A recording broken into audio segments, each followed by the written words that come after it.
Welcome to Shukla study point. आप सभी का स्वागत है आपके अपने YouTube channel Shukla study point में। मैं शिवम शुक्ला आप सभी दोस्तों का हार्दिक स्वागत करता हूं आपके अपने यूट्यूब चैनल में। आज का वीडियो उन सभी छात्र छात्राओं के लिए महत्वपूर्ण होने वाला है जिन्होंने बीए फर्स्ट ईयर में एडमिशन लिया है और सोशियोलॉजी विषय वस्तु ले रखी है। सोशियोलॉजी अगर आपने ले लिया है, परेशान होने की बिल्कुल भी आवश्यकता नहीं है। चुटकियों में आपको सोशियोलॉजी समझाने का प्रयास करेंगे और पूर्ण रूप से आप तक जो भी हमारी मनोभाव होंगे सोशियोलॉजी के प्रति या सोशियोलॉजी का जो कॉन्सेप्ट होगा, जो अवधारणाएं होंगी, उनको बहुत ही आसानी से आप तक पहुंचाने का प्रयास हमारे द्वारा किया जाएगा। और निश्चित तौर पर आप ये मान करके चलो कि सारी बातें आपकी समझ में आएगी, यानी कि आपको और कहीं भटकने की आवश्यकता नहीं पड़ेगी। एक ही जगह शुक्ला स्टडी पॉइंट एक ऐसा प्लेटफॉर्म है जहां पर आपको प्रत्येक सब्जेक्ट की लाइव क्लासेस आपको मिलती हैं बिल्कुल फ्री में आपके YouTube चैनल पर ही। ओके, तो अब हम इसी श्रृंखला में बात करते हैं। इससे पहले पॉलिटिकल साइंस के चैप्टर 1 पर हमने चर्चा कर दिया है।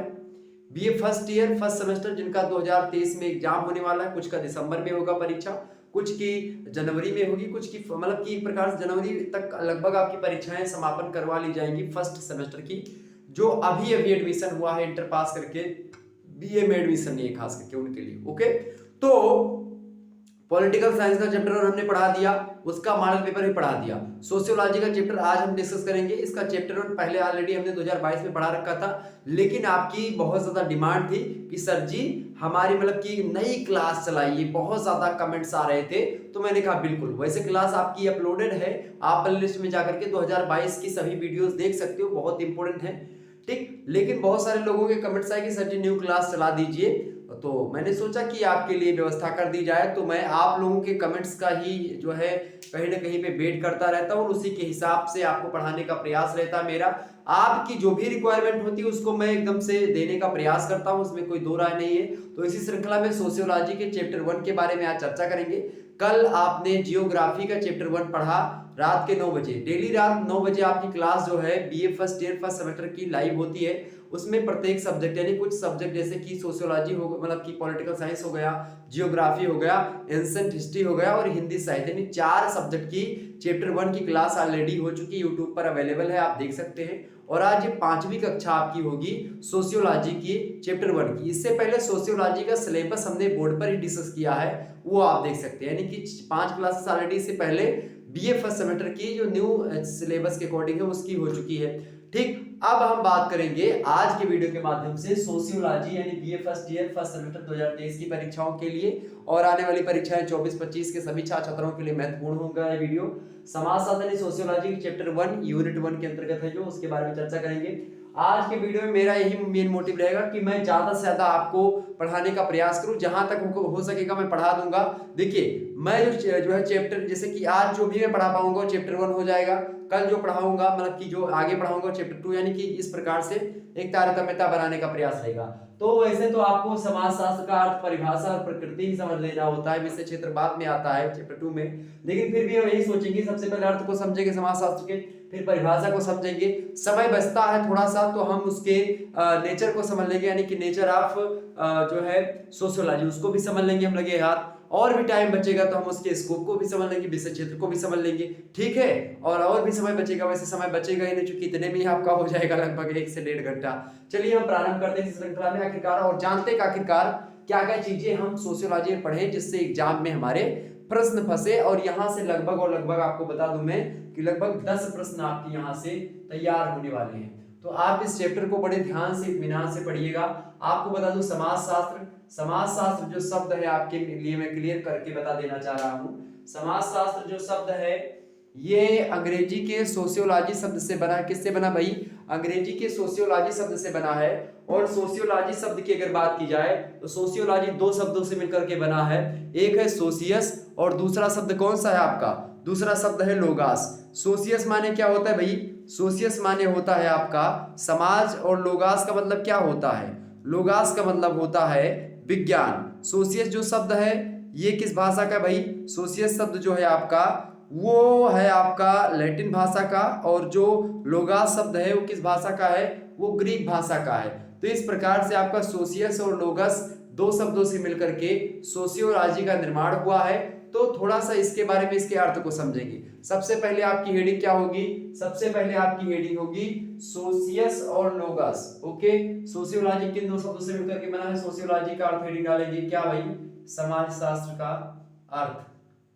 वैसे लिखा ही है यहाँ पर समाज शास्त्र के अर्थ के बारे में मैं समझाने का प्रयास कर रहा हूँ। देखिए यहाँ पर मैं लिख दे रहा हूँ सोशियोलॉजी।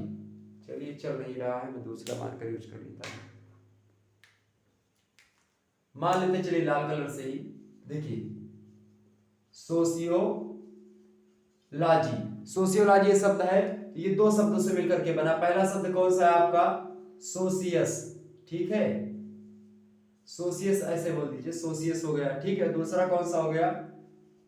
लोगास या लोगस। तो सोशियस और लोगस दो शब्दों से मिलकर के बना है। ये सोशियस जो शब्द है ये भाई किस भाषा का शब्द है? ये लैटिन भाषा का शब्द है। एग्जाम में प्रश्न कई बार ऑब्जेक्टिव पूछा गया, तो जिन छात्रों का ऑब्जेक्टिव होगा प्रश्न, मतलब कि जैसे कि जो है वीर बहादुर सिंह पूर्वांचल का ऑब्जेक्टिव प्रश्न पत्र आता है। इसके अलावा दीनदयाल उपाध्याय के भी ऑब्जेक्टिव 40 प्रश्न आते हैं। इसी प्रकार से और भी कुछ विश्वविद्यालय जिनकी परीक्षाएं ऑब्जेक्टिव होती हैं, तो उनके लिए बेहद ही महत्वपूर्ण होगा। इसके अलावा लोगस की बात की है तो ये किस भाषा का भाई? ये ग्रीक भाषा का। किस भाषा का है? ग्रीक। तो ये दोनों याद रखिएगा, बहुत इंपॉर्टेंट है। तो सोशियस और लोगस। सोशियस का मतलब होता है भाई कि सोशियस का मतलब क्या होता है? Society, society. और सोसाइटी की हिंदी में क्या कहते हैं?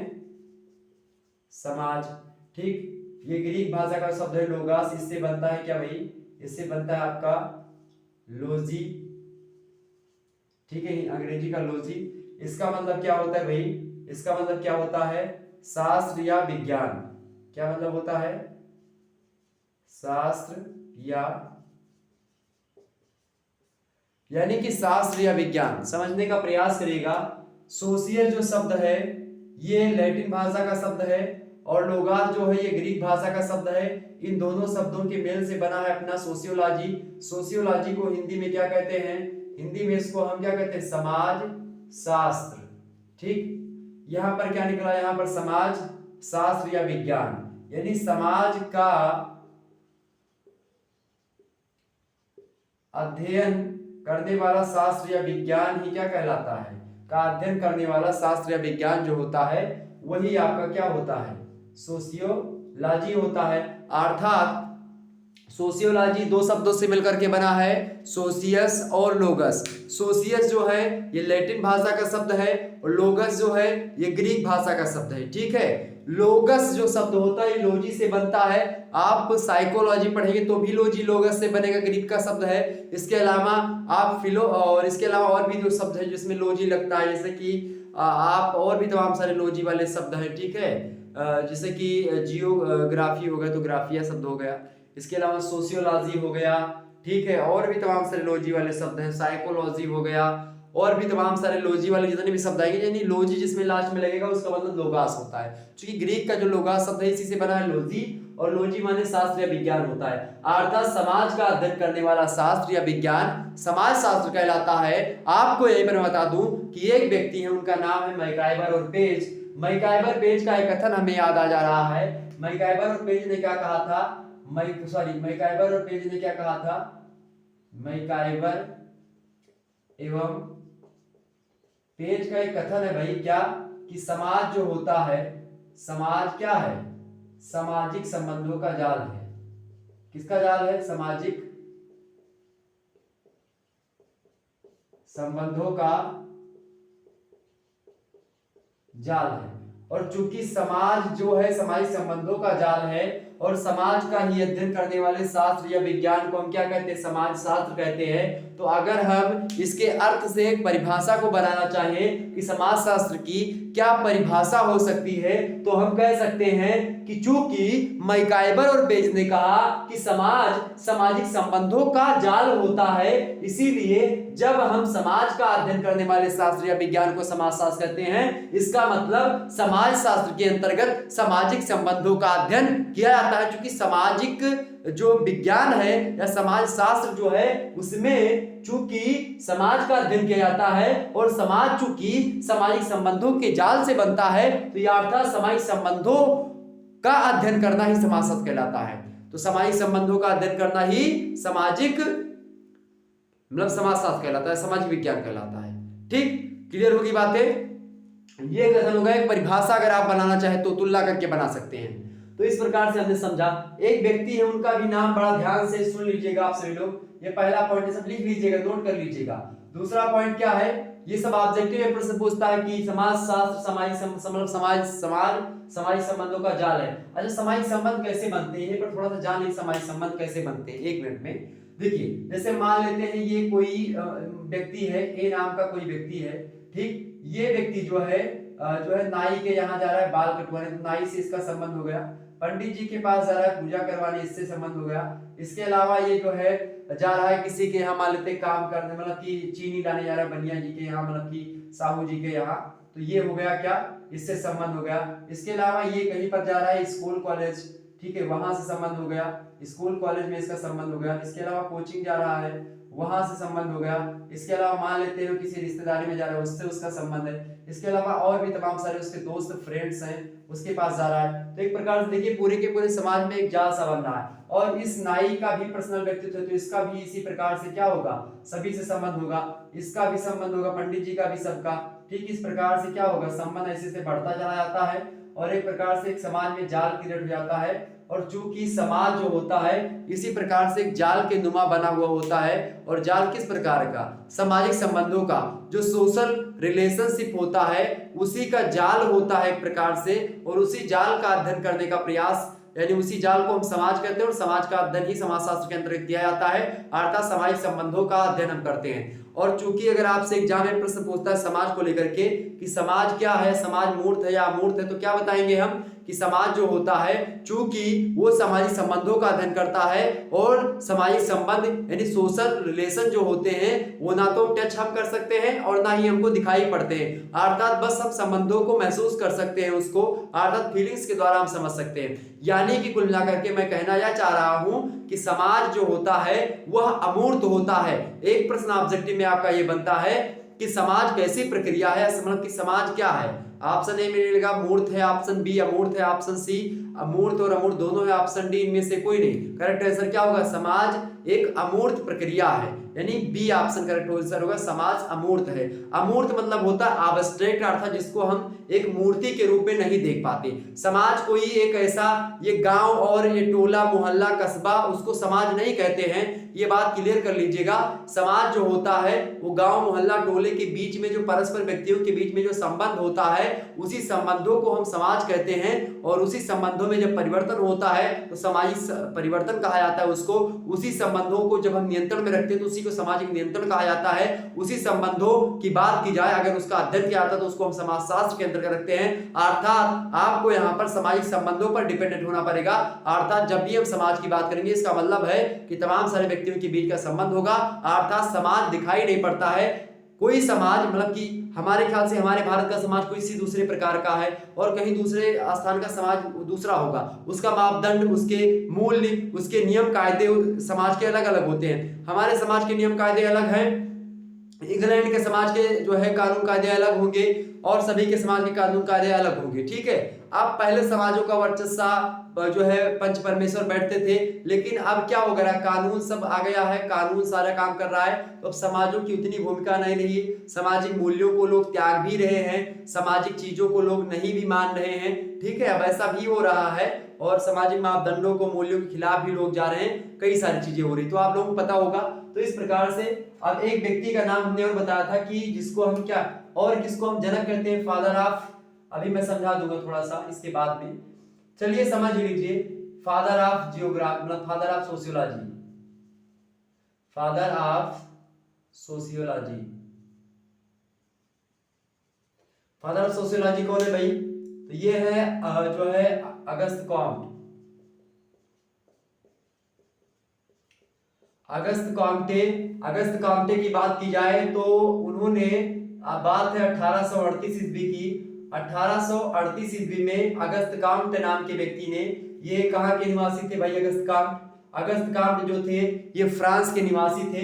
फ्रांस का निवासी अगस्त कॉम्ट जो होता है 1838 ईस्वी में इस मतलब की समाजशास्त्र को किस नाम से दिया इसको, पहले जो था, पहले की बात की जाए तो पहले सामाजिक भौतिकी कहा जाता था। समाजशास्त्र को क्या कहा जाता था? सामाजिक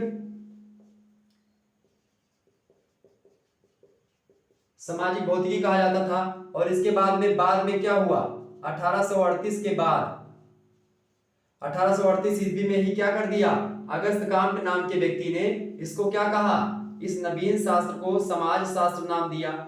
समाज शास्त्र। अच्छा, ये जो समाज शास्त्र बना है ये मानव शास्त्र से ही बना है। मानव शास्त्र से जब अलग हुआ ये तो सामाजिक भौतिकी कहा जाने लगा। कुछ विद्वानों ने इसको सोशल यानी कि सोशल क्या कहा? जो है फिजिकल सोशियोलॉजी, यानी एक प्रकार से कहीं ना कहीं पे आप देखिएगा तो सामाजिक यानी कि एक सामाजिक भौतिकी के संज्ञा से इसको डिनोट किया जा रहा था। उसके बाद में 1838 ईस्वी का समय आता है। अगस्त काम्ट नाम का व्यक्ति फ्रांस में रहता है। ये कहता है कि इस नवीन शास्त्र को क्या कहा इसने? इस नवीन शास्त्र को इसने एक नया नाम दिया समाज शास्त्र यानी सोशियोलॉजी। और इसीलिए खास करके चूंकि इन्होंने नाम दिया इसीलिए अगस्त काम्ट को फादर ऑफ सोशियोलॉजी अर्थात समाज शास्त्र का जनक या समाज शास्त्र का पिता कहा जाता है। तो आपसे एग्जाम में प्रश्न पूछता है कि सबसे पहले समाज शास्त्र को समाज शास्त्र नाम किसने दिया? अगस्त काम्ट ने दिया। प्रश्न पूछा जाता है कि समाज शास्त्र का उदय कब हुआ?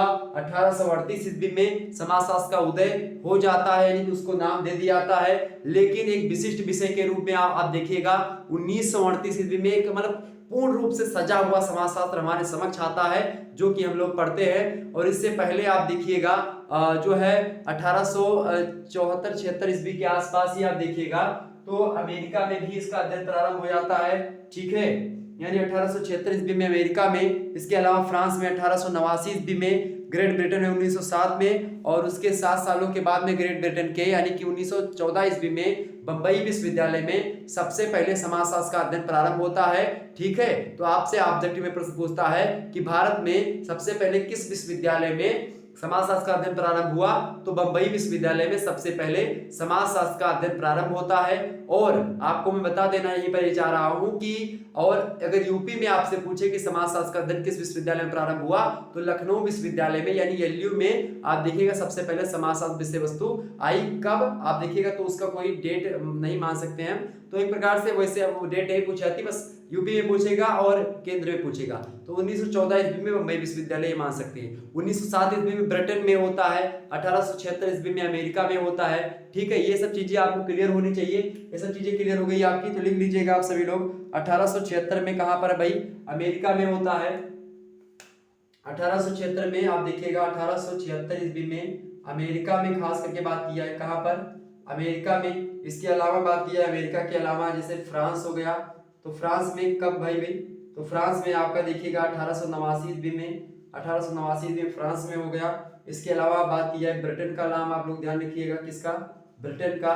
ब्रिटेन में 1900 कब? 1907 ईस्वी में। इसके अलावा भारत की अगर बात की जाए तो भारत में आप देखिएगा 1900 आकर के 14 में ईस्वी में मुख्य रूप से भारत का प्रारंभ जो होता है ये जो है बंबई विश्वविद्यालय में आप देखिएगा। ठीक है, बंबई विश्वविद्यालय में। ठीक, बंबई विश्वविद्यालय में बीवी में आप देखिएगा ये प्रारंभ हो जाता है पढ़ाना, यानी सोशियोलॉजी का अध्ययन प्रारंभ हो जाता है। और सर्वप्रथम की बात मैं कर रहा हूँ। ठीक, उसके बाद में आप देखिएगा यूपी में आप देखेंगे, यूपी में सबसे पहले कहां पर? एलयू यानी लखनऊ विश्वविद्यालय में, लखनऊ यूनिवर्सिटी में। तो क्लियर हो गई बातें यहां तक आपकी।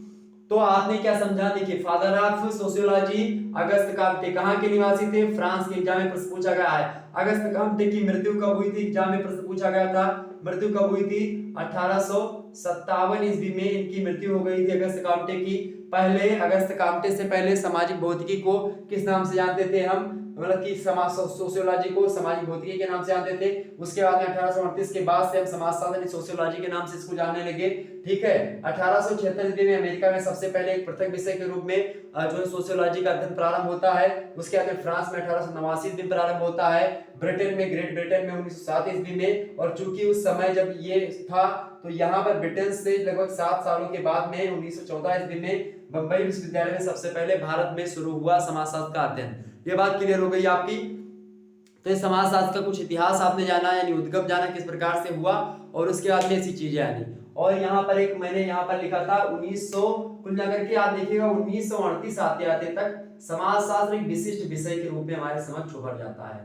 ये मत कहिएगा कि सर जी 1838 1838 ईस्वी की बात करूं तो समाजशास्त्र का उदय कब हुआ पूछेगा।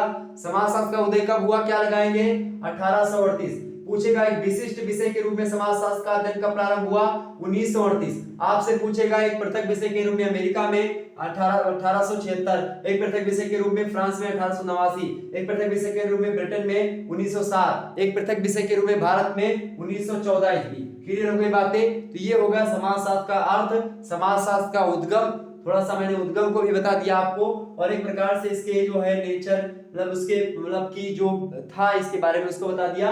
और एक चीज यहीं पर और ध्यान रखिएगा, मैन या सोशल एनिमल यानी कि मनुष्य एक सामाजिक प्राणी है। किसने कहा था, अरस्तु ने। अरिस्टोटल ने कहा था कि मनुष्य क्या है, एक सामाजिक प्राणी है। ये बात ध्यान रखिएगा, एग्जाम पॉइंट ऑफ व्यू से बहुत महत्वपूर्ण है। मनुष्य एक सामाजिक प्राणी है, अर्थात man is a social animal. सबसे पहले किसने कहा था, अरस्तु ने कहा था। ये बात ध्यान रखिएगा। तो इस प्रकार से आप ये कथन याद रखिएगा, बहुत इंपॉर्टेंट है, एग्जाम में बार बार पूछा आता है कि man is a social animal यानी मनुष्य एक सामाजिक प्राणी है। ये कथन किसका है, तो ये कथन अरस्तु महोदय का है। प्रश्न पूछा आता है समाज मतलब समाज सामाजिक संबंधों का जाल है, किसका कथन है, मैकाइवर पेज का कथन है। ये बात ध्यान रखिएगा। और सब चीज तो मैंने बता दी। सोशियोलॉजी दो शब्दों से मिलकर के बना है, सोशियस और लोगस, जिसमें से सोशियस किस भाषा का शब्द है, सोशियस लैटिन भाषा का है, लोगस ग्रीक भाषा का है। ये ध्यान रखिएगा। ठीक इस प्रकार से ये चीजें आपके समक्ष इतनी बातें हमने बताई जो कि सोशियोलॉजी संबंधित बहुत ही महत्वपूर्ण बातें थी। तो अब इसके बाद में हम इसकी परिभाषा समझेंगे, और उसके बाद में हम समय बचता है तो उसकी प्रकृति यानी नेचर को समझ लेंगे। तो इस प्रकार से आपका सोशियोलॉजी का प्रथम चैप्टर संपूर्ण तरीके से खत्म हो जाएगा। चलिए मैं प्रारंभ करता हूं, और इसका एक बार स्क्रीनशॉट लीजिएगा सभी लोग, फटाफट से स्क्रीनशॉट लीजिए। उसके बाद में हम थोड़ा सा और आगे बढ़ते हैं, ले लीजिए। ओके, तो अब हम जानेंगे विस्तार से कि आखिरकार समाजशास्त्र की विभिन्न विद्वानों ने किस किस प्रकार से परिभाषा दी है। जब समाजशास्त्र का उदय हो रहा था या उदय हो चुका था, उसके विकास यात्रा के दौरान बहुत सारे विद्वानों ने अपने अपने मत समाजशास्त्र की परिभाषा को व्यक्त करते समय दिए। उन सभी मतों को हमने बोर्ड पर लिखने का प्रयास किया है, कड़ी मेहनत के फलस्वरूप, और आपके समक्ष यहाँ पर दिखाई पड़ रहा होगा। इसमें लिखे गए जो मुद्दे हैं इनको हम थोड़ा सा विस्तार से समझने का प्रयास करेंगे, क्योंकि अगर समाजशास्त्र की परिभाषा को आपने समझ लिया तो लगभग और लगभग यहां से आपका 15 से 20 नंबर का प्रश्न आपका तय हो जाता है, एग्जाम में फंस जाता है, आना ही आना एकदम से, चाहे आपकी परीक्षा लिखित हो और चाहे आपकी परीक्षा ऑब्जेक्टिव हो। तो समाजशास्त्र की परिभाषा को अगर हम सभी परिभाषाओं को देखें, यानी कि जितना विकास यात्रा रही समाजशास्त्र की, यानी जब भी हम बात करें शुरुआती दौर से लेकर के अब तक, तो उनमें आप देखिएगा जितनी परिभाषाएं मिलती हैं उनको हम अध्ययन की सुविधा के हिसाब से, ताकि हम लोग अच्छे तरीके से उसको समझ सकें, जान सकें, इसीलिए हमने उसको 4 भागों में बांटा है। आपके समक्ष सबसे बड़ी चुनौती समाजशास्त्र पढ़ते वक्त यही होती है कि विद्वानों के जो कथन होते हैं उन कथनों को हम कैसे याद करें। तो बिल्कुल चिंता करने की आवश्यकता नहीं है, याद करना आपको जरूरी नहीं है, बस उनके कथनों को समझ लेना है। इसीलिए हमने इसको 4 कैटेगरी में इसलिए बांटा, चूंकि अगर आप जान जाएंगे कौन कौन से विद्वान का दृष्टिकोण कौन कौन सा रहा है और उसी दृष्टिकोण के हिसाब से उस विद्वान की परिभाषा है, थोड़ी थोड़ी सी अदल बदल की परिभाषा है, बाकी कोई दिक्कत ये नहीं है। समझो थोड़ा सा, समाजशास्त्र की परिभाषा को देते हुए 4 तरह के विद्वान हमारे समक्ष आते हैं। एक तो वह विद्वान आते हैं मेरे भाई जो कि समाज शास्त्र को समाज का अध्ययन मानते हैं, यानी ऐसा विषय वस्तु, ऐसा विज्ञान या ऐसा शास्त्र जो कि समाज का अध्ययन करता है, समाज शास्त्र कहलाता है। इनमें नाम आता है वार्ड, समनर और गिडिंग्स का, ओडम का। ये 4-5 व्यक्तियों का नाम आता है, और भी व्यक्ति है लेकिन मुख्य रूप से इन चारों का नाम आता है। इसके अलावा समाजशास्त्र की परिभाषा देने वाले विद्वानों में हमारे समक्ष वो नाम भी आते हैं जो विद्वान समाजशास्त्र को सामाजिक संबंधों का अध्ययन मानते। देखिएगा, कुछ व्यक्ति ऐसे जो समाज का अध्ययन मानते हैं और कुछ विद्वान ऐसे कि जो सामाजिक संबंधों का मानते हैं, यानी कि सामाजिक संबंधों को क्या मानते हैं, अध्ययन मानते हैं। यानी कि ऐसा विषय वस्तु या ऐसा शास्त्र या विज्ञान जो कि सामाजिक संबंधों का अध्ययन करता है समाज शास्त्र कहलाता है। उसमें नाम आता है HP फेयरचाइल्ड का, क्यूबर का और वार्नबीज का। ओके, इसके अलावा कुछ ऐसे भी विद्वान हैं जो कि समाज शास्त्र को क्या कहते हैं, समूहों का अध्ययन मानते हैं, सामाजिक समूहों का अध्ययन मानते हैं।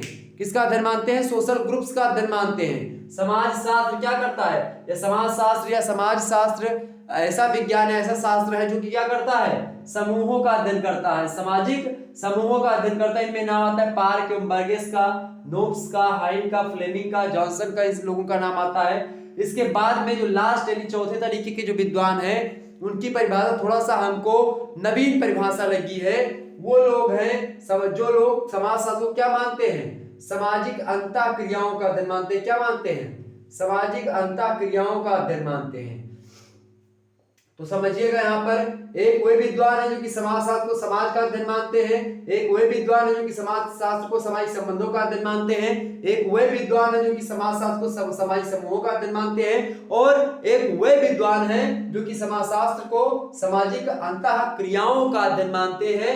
और इनमें नाम आता है, अंतःक्रियाओं वाले में नाम आता है गिलिन और गिलिन का, गिन्सबर्ग का और जॉर्ज सीमेल का। तो अब हम चर्चा कर लेते हैं कि इन लोगों ने कैसी कैसी परिभाषाएं दी हैं। तो आपकी थोड़ा बहुत क्लियर हुआ होगा कि समाजशास्त्र की परिभाषा को देते हुए इन विद्वानों ने इस प्रकार का दृष्टिकोण अपनाया है। तो आइए हम थोड़ा जान लेते हैं। समाजशास्त्र की परिभाषा को देते हुए विद्वान की अगर मैं बात करूं तो विद्वान आते हैं सबसे पहले वार्ड महोदय। वार्ड महोदय समाजशास्त्र की परिभाषा को देते हुए कहते हैं, क्या कहते हैं कि समाजशास्त्र एक विज्ञान है। क्या कहा? सबसे पहला कथन है समाजशास्त्र एक विज्ञान है। तो जब भी आप समाजशास्त्र की प्रकृति को समझ रहे होंगे तो यह कथन उसमें लिख दीजिएगा कि समाजशास्त्र समाज का विज्ञान है। यह कथन वार्ड ने कहा। कुछ विद्वान होंगे जो कि समाजशास्त्र को मतलब मानेंगे, यानी कुछ विद्वान ऐसे होते हैं जो कि समाजशास्त्र को विज्ञान मानते हैं, और कुछ विद्वान ऐसे हैं जो कि समाजशास्त्र को एक आर्ट यानी कि ह्यूमैनिटीज का सब्जेक्ट मानते हैं, कला का विषय वस्तु मानते हैं। ठीक, और आप लोग अगर साइंस बैकग्राउंड से होंगे तो समाजशास्त्र का नाम इससे पहले आप लोगों ने सुना नहीं होगा, या सुना भी होगा तो जान नहीं पा रहे होंगे कि समाजशास्त्र होता क्या है। ठीक, तो समाजशास्त्र जो है ये क्या है भाई? समाजशास्त्र समाज का विज्ञान है। समाज के विज्ञान को हम समाजशास्त्र कहते हैं। क्योंकि यहाँ पर समाज का अध्ययन हमने बताया नहीं था, समाज के अध्ययन के रूप में देखिए वार्ड कहते हैं कि समाजशास्त्र समाज का विज्ञान है। और इसके बाद में कौन आते हैं? गिडिंग्स आते हैं। गिडिंग्स महोदय वार्ड से कहें कि तू ही सामाजिक मतलब विज्ञान की परिभाषा या समाजशास्त्र की परिभाषा केवल आप नहीं दे सकते हो, हमारे अंदर भी कलेजा है, हम परिभाषा दे। तो वार्ड महोदय के बिल्कुल स्वागत है गिडिंग्स भाई, तुम दियो परिभाषा। तो गिडिंग्स महोदय बड़े गदगद बाणी में कहने लगे कि समाजशास्त्र समाज का वैज्ञानिक अध्ययन है। देखें दोनों में अंतर समझिएगा, थोड़ा सा ही अंतर है। वार्ड जब कहें कि समाजशास्त्र समाज का विज्ञान हुए और वही बात का घुमाए गए, थोड़ा गिडिंग्स कहा लगे कि समाजशास्त्र समाज का क्या है? वैज्ञानिक अध्ययन है। समझो थोड़ा सा, बहुत ही कहीं न कहीं पे घुमाने का प्रयास इन्होंने किया ताकि वार्ड का इना ला गए कि हमारे चुराए हम लिख दे रहे। देखो वार्ड का कहें कि समाजशास्त्र समाज का विज्ञान है, समाज का विज्ञान समाजशास्त्र है। ये कहा कहें गिडिंग्स कहने लगे कि समाजशास्त्र समाज का वैज्ञानिक अध्ययन है। और भाई वैज्ञानिक अध्ययन कब होगा? यानी समाज के विज्ञान के अंतर्गत ही होगा, क्योंकि जब कोई भी विषय वस्तु विज्ञान होगी तब वो वैज्ञानिक अध्ययन ही करेगी ना। तो यही चीज दोनों की परिभाषा का सेम मतलब है, कोई अर्थ में परिवर्तन नहीं है, बस थोड़ा सा शब्दों का हेर फेर है। वही है ना कि कहत नटत रीजत, वही वाला क्या बोलते हैं, सतसैया के दोहरे जो नावक के तीर, और देखन में छोटे लगे और घाव करें गंभीर, वही वाली हाल है। अर्थात बस शब्दों का हेर फेर है, बाकी तो बातें एक ही हैं। ठीक है, यानी पढ़ना तो भाई वही है, लेकिन अब कोई दूसरी तरीके से पढ़ाता है, कोई दूसरी तरीके से पढ़ाता है। ठीक इसी प्रकार से बात तो कहनी एक ही थी गिडिंग्स वार्ड को, सब नारो यही मतलब कि इस प्रकार से ओडम सबकी परिभाषा लगभग मिलती जुलती होगी। किससे? कि वो समाज का अध्ययन, कोई समाज का वैज्ञानिक अध्ययन बोलेंगे, कोई समाज का विज्ञान बोलेंगे, तो इसी प्रकार से लोग बोलते रहेंगे। ठीक है, तो इसको हमने आपको क्लियर कर दिया कि आखिरकार वार्ड की परिभाषा जो क्या थी, वार्ड की और गिडिंग्स की, लगभग इस दोनों का अर्थ एक ही है और दोनों को अच्छे तरीके से आप लोगों ने समझा। तो वार्ड ने क्या कहा? वार्ड ने कहा भाई कि समाज शास्त्र समाज का विज्ञान है, गिडिंग्स ने कहा कि समाजशास्त्र समाज का वैज्ञानिक अध्ययन है। ओडम ने कहा कि समाजशास्त्र वह विज्ञान है जो समाज का अध्ययन करता है। समाजशास्त्र वह विज्ञान है जो समाज का अध्ययन करता है। तीनों लोगों की बातें, चारों लोगों की बातें सब सेम ही है, इसीलिए हमने दो ही परिभाषा लिखी। इन दोनों परिभाषाओं को याद कर लीजिएगा, बड़ी छोटी छोटी है, एग्जाम में आपकी परीक्षा के दृष्टि से काम आएगी, तो ये बात आप ध्यान रखिएगा, इसको जरूर लिख लीजिएगा। दूसरे टाइप के जो है आते हैं विद्वान, समाजशास्त्र को सामाजिक संबंधों के अध्ययन को मानने वाले विद्वान, उनमें एचपी फेयरचाइल्ड, क्यूबर और वानबीज आते हैं। इनकी परिभाषा देख लेते हैं। एचपी फेयरचाइल्ड ने कहा, समाजशास्त्र की परिभाषा को देते हुए कहा कि समाजशास्त्र मनुष्यों एवं मानवीय पर्यावरण, देखिए मनुष्यों एवं मानवीय पर्यावरण, मानवीय पर्यावरण किसके द्वारा बनता है? मानवीय पर्यावरण सामाजिक संबंधों के द्वारा बनता है। पर्यावरण मतलब समझ रहे हैं एक प्रकार से, यानी जो हमको चौतरफा घेरे हुए, नहीं समाज में सामाजिक संबंध ही घेरे हुए हैं ना, एक जाल क्रिएट करते हैं, तो जाल वो फैला हुआ है ना, तो उसीलिए कहते हैं फेयरचाइल्ड कि समाजशास्त्र मनुष्य और मनुष्य के द्वारा निर्मित जो मानवीय पर्यावरण है, और मनुष्य के द्वारा कैसे निर्माण होता है मानवीय पर्यावरण का? जब सामाजिक संबंध होते हैं, अर्थात मनुष्य क्या करता है? आपसी संबंध बढ़ाता है, एक दूसरे के प्रति संबंध रखता है कि हमारे यहाँ आटा खत्म होगा तो बगल पड़ोसी यहाँ जाए, हम या काखा आटा ले आए, तो ये संबंध हो गया, ठीक है। इसी प्रकार से सामाजिक संबंध के द्वारा मानवीय पर्यावरण का निर्माण होता है, और जब इस पर्यावरण का निर्माण हो जाता है मानवीय पर्यावरण, और पर्यावरण चूंकि परिमाने होता है, परितः आवरण माने होता ढकना, तो यानी कि जो हमको चारों तरफ से, यानी कि पूरे के पूरे चौतरफा हमको क्या करा हुआ है? ढका हुआ है। क्या ढके हैं? सामाजिक संबंध, यानी वो जाल जो हमको चौतरफा घेरे हुए हैं, उसी जाल और मनुष्य के बीच जो उनके संबंध होते हैं, मानवीय पर्यावरण और मनुष्यों के बीच का जो संबंध होता है, उसका अध्ययन होता है एचपी फेयरचाइल्ड ने कहा समाजशास्त्र, यानी कुल मिलाकर के सामाजिक संबंधों का ये अध्ययन है। इसके अलावा क्यूबर महोदय की परिभाषा है। क्यूबर महोदय कहते हैं कि समाजशास्त्र क्या होता है? समाजशास्त्र मानवीय संबंधों के बारे में वैज्ञानिक ज्ञान पुंज है। वैज्ञानिक ज्ञान पुंज कहा, किसने कहा? वैज्ञानिक ज्ञान पुंज। ज्ञान पुंज माने होता है ज्ञान का एक प्रकार से पिटारा, ज्ञान की एक प्रकार से मंजूसा, ठीक है। तो ज्ञान पुंज माने होता है बहुत सारा ज्ञान। किसका ज्ञान? वैज्ञानिक ज्ञान। और कैसे, किसका ज्ञान भाई? सामाजिक संबंधों का, यानी समाज मानवीय संबंध जो होते हैं, मानवीय संबंधों के बारे में, ठीक है, इन अबाउट ह्यूमन रिलेशनशिप, ठीक है। तो इसको क्या बोलेंगे? वैज्ञानिक ज्ञान पुंज होता है, इसी को समाजशास्त्र कहते हैं। समाजशास्त्र मानवीय संबंधों के बारे में वैज्ञानिक ज्ञान पुंज होता है। तो कुल मिलाकर के सामाजिक संबंधों पर इनकी परिभाषा टिकी हुई है। तो ये परिभाषा आपके लगभग समझ में आ गई। इसके अलावा जो तीसरी परिभाषा आती है आपकी, समाजशास्त्र कोई विद्वान जो कि समूहों का अध्ययन मानते हैं, उनमें नाम आता है पार्क एवं बर्गेस का, नोब्स का, हाइम का, फ्लेमिंग का, जॉनसन का।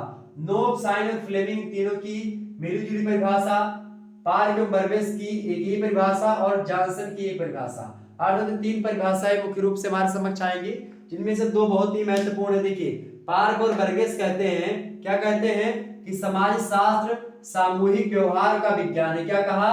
समाजशास्त्र क्या है? सामूहिक व्यवहार का विज्ञान है। और सामूहिक व्यवहार कहाँ पर बनते हैं? समूहों में बनते हैं। सामूहिक व्यवहार कब होगा? जब समूह का निर्माण होगा। और समूह आपको पता होगा, सामाजिक समूह किसे कहते हैं? सामाजिक समूह एक ऐसे लोगों का समूह होता है जिनमें परस्पर संबंध होता है, ठीक है।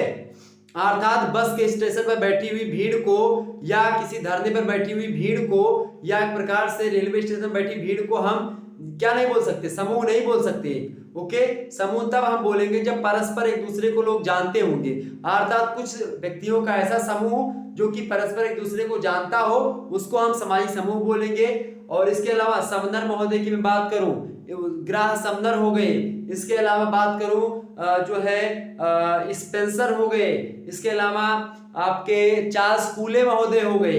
ये सब ऐसे विद्वान हैं जिन्होंने सामाजिक समूहों को कैटेगराइज किया है, बांटा है। किसी ने प्राथमिक और द्वितीयक समूह में बांटा, किसी ने आंतरिक और बाह्य समूह में बांटा। ग्राह समनर ने आंतरिक और बाह्य में बांटा, प्राथमिक और द्वितीयक में चार्ल्स कूले महोदय ने बांटा। इस प्रकार से सामाजिक समूह होते हैं। सामाजिक समूह ऐसे व्यक्तियों के संगठन होते हैं, ऐसे व्यक्तियों के संगठन होते हैं जिनमें क्या होता है? जिनमें क्या होता है भाई? सामाजिक संबंध होते हैं। अर्थात सामाजिक संबंधों के द्वारा जुड़े हुए मनुष्यों के समूह को हम क्या कहते हैं? सामाजिक समूह कहते हैं। और जब उसी सामाजिक समूह यानी जब वही सामाजिक जो समूह होता है उन समूहों के द्वारा किया गया जो व्यवहार होता है उसी व्यवहार का विज्ञान होता है, अर्थात उसी व्यवहार को अध्ययन करने वाला शास्त्र विज्ञान क्या कहलाता है? समाजशास्त्र कहलाता है। पार्क और बर्गेस महोदय ने यही बात बताई। समझ में आ रही बातें? इसके बाद में नाम आता है नोब्स का, हाइन का और फ्लेमिंग का। इन लोगों ने कहा, तीनों की मिलीजुली परिभाषा है, टीम थी इनकी। इन लोगों ने कहा कि समाज जो होता है यानी समाज शास्त्र समूहों में क्या होता है? समूहों में लोगों का वैज्ञानिक और व्यवस्थित अध्ययन होता है। देखिए पार्क बर्गेस की परिभाषा सामूहिक व्यवहार। सामूहिक व्यवहार मैंने बताया चूंकि कब होता है सामूहिक व्यवहार? जब सामाजिक समूह होगा। देखिए इन्होंने क्या कहा कि समूह में लोगों का वैज्ञानिक, देखिए यही बात है, सामूहिक व्यवहार का विज्ञान यानी यही बात है, समूह में लोगों का वैज्ञानिक और व्यवस्थित। व्यवस्थित कब होगा? जब वैज्ञानिक बोल दिया तो व्यवस्थित भी हो गया, क्योंकि विज्ञान सुसंगठित सुव्यवस्थित एवं क्रमबद्ध ज्ञान को विज्ञान कहते हैं। और चूंकि जब वैज्ञानिक शब्द का प्रयोग होगा इसका मतलब कि सुव्यवस्थित भी होगा, क्रमबद्ध भी होगा, सुसंगठित भी होगा। तो यहाँ पर यानी जो नोब्स, हाइन और फ्लेमिंग ने तीनों ने मिलकर के परिभाषा दी, कहीं न कहीं पे केवल शब्दों का खेल है, बाकी पार्क और बर्गेस से मिलती जुलती परिभाषा है। इसका मतलब ही मेरे प्यारे दोस्तों, जब भी आप एग्जाम में प्रश्न का उत्तर लिखिएगा, लिखित परीक्षा में खास करके मैं बात करूं, तो उसमें आपको ये नहीं देखना है कि परिभाषा किसने दी है। अगर आपको नाम नहीं पता रहा है तो आप क्या लिखेंगे? ये अगर नहीं पता रहा कि नोब्स ने लिखा, हाइन फ्लाइन जो भी कुछ था, अगर पता है इनके दुनिया भर के जो है ये सब याद करने से अच्छा क्या आप ध्यान रखिएगा, मतलब एक दो लोगों की परिभाषा याद कर लो, छोटी बहुत, जो छोटी छोटी आपको लगे कि याद करने योग्य है उनको याद कर लो। बाकी दुनिया भर के झुआ भर के परिभाषा याद के कोनो आपका प्रॉफिट नहीं मिलेगा। बस यही अगर नेट पीएचडी की तैयारी करना चाहते तो आपको पूरा विस्तार से पढ़ना पड़ेगा। अगर बीए केवल ही बीए करना है तो आप एक आध दो परिभाषा याद कर लो, बाकी ट्रिक में बता दूंगा कैसे क्या करना है। तो जो कम पढ़ने वाले छात्र छात्रा हैं जिनको नहीं पढ़ना है उनके लिए एक ट्रिक ये है कि आप क्या करेंगे कि जब भी परीक्षा में लिखिएगा तो आप क्या लिखेंगे? एक परिभाषा, समाजशास्त्र की परिभाषा देते हुए आप क्या लिख सकते हो कि समाजशास्त्र की परिभाषा विद्वानों ने कुछ इस प्रकार से दी है। आप लिखेंगे किसी एक व्यक्ति की परिभाषा पता है, दो व्यक्ति की, उनका लिखा, उसके बाद में क्या लिखा कि जो है दूसरे शब्दों में उन्हीं के नीचे या एक परिभाषा अपना खुद दे दी कि हाँ समाजशास्त्र फला फला फला चीजों का अध्ययन है। समाजशास्त्र क्या, अब एक परिभाषा आप बनाएंगे, तीनों चारों की परिभाषा पढ़ लेंगे। देखिए मान लेते आपको नहीं पता, कुछ भी नहीं पता, तो अगर इनको पता है कि आपने तीनों चीज मतलब 4 पॉइंट नोट किया कि समाज, सामाजिक संबंध, सामाजिक समूह और सामाजिक अंतःक्रियाएं, तो आप लिखेंगे समाजशास्त्र एक ऐसी विषय वस्तु है या समाजशास्त्र एक ऐसा विज्ञान है जिसके अंतर्गत समाज का, सामाजिक संबंधों का, सामाजिक समूहों का और सामाजिक अंतःक्रियाओं का अध्ययन किया जाता है। अब देखिए एक ऐसी परिभाषा बन गई जो कि कहीं न कहीं पे वार्ड समनर गिडिंग-सोडम, इसके अलावा एचपी फेयरचाइल्ड होगा, यहाँ पर एच कर दीजिएगा, एचपी, ठीक है, एचपी फेयरचाइल्ड, क्यूबर और वानबीज हो गए, पार्क बर्गेस, नोब्स, हाइन, फ्लेमिंग और जॉनसन हो गए, इसके अलावा ग्रीन और ग्रीन, गिन्सबर्ग, जॉर्ज सीमेल, इन सभी की मिली जुली परिभाषाएं आपने एक ही 2 लाइन में दे डाली। एग्जामिनर इतना प्रभावित होगा अगर उसे लगेगा कि हाँ बच्चे ने टैलेंटेड मतलब कि एक प्रकार से दिमागी कार्य किया है, नंबर देगा।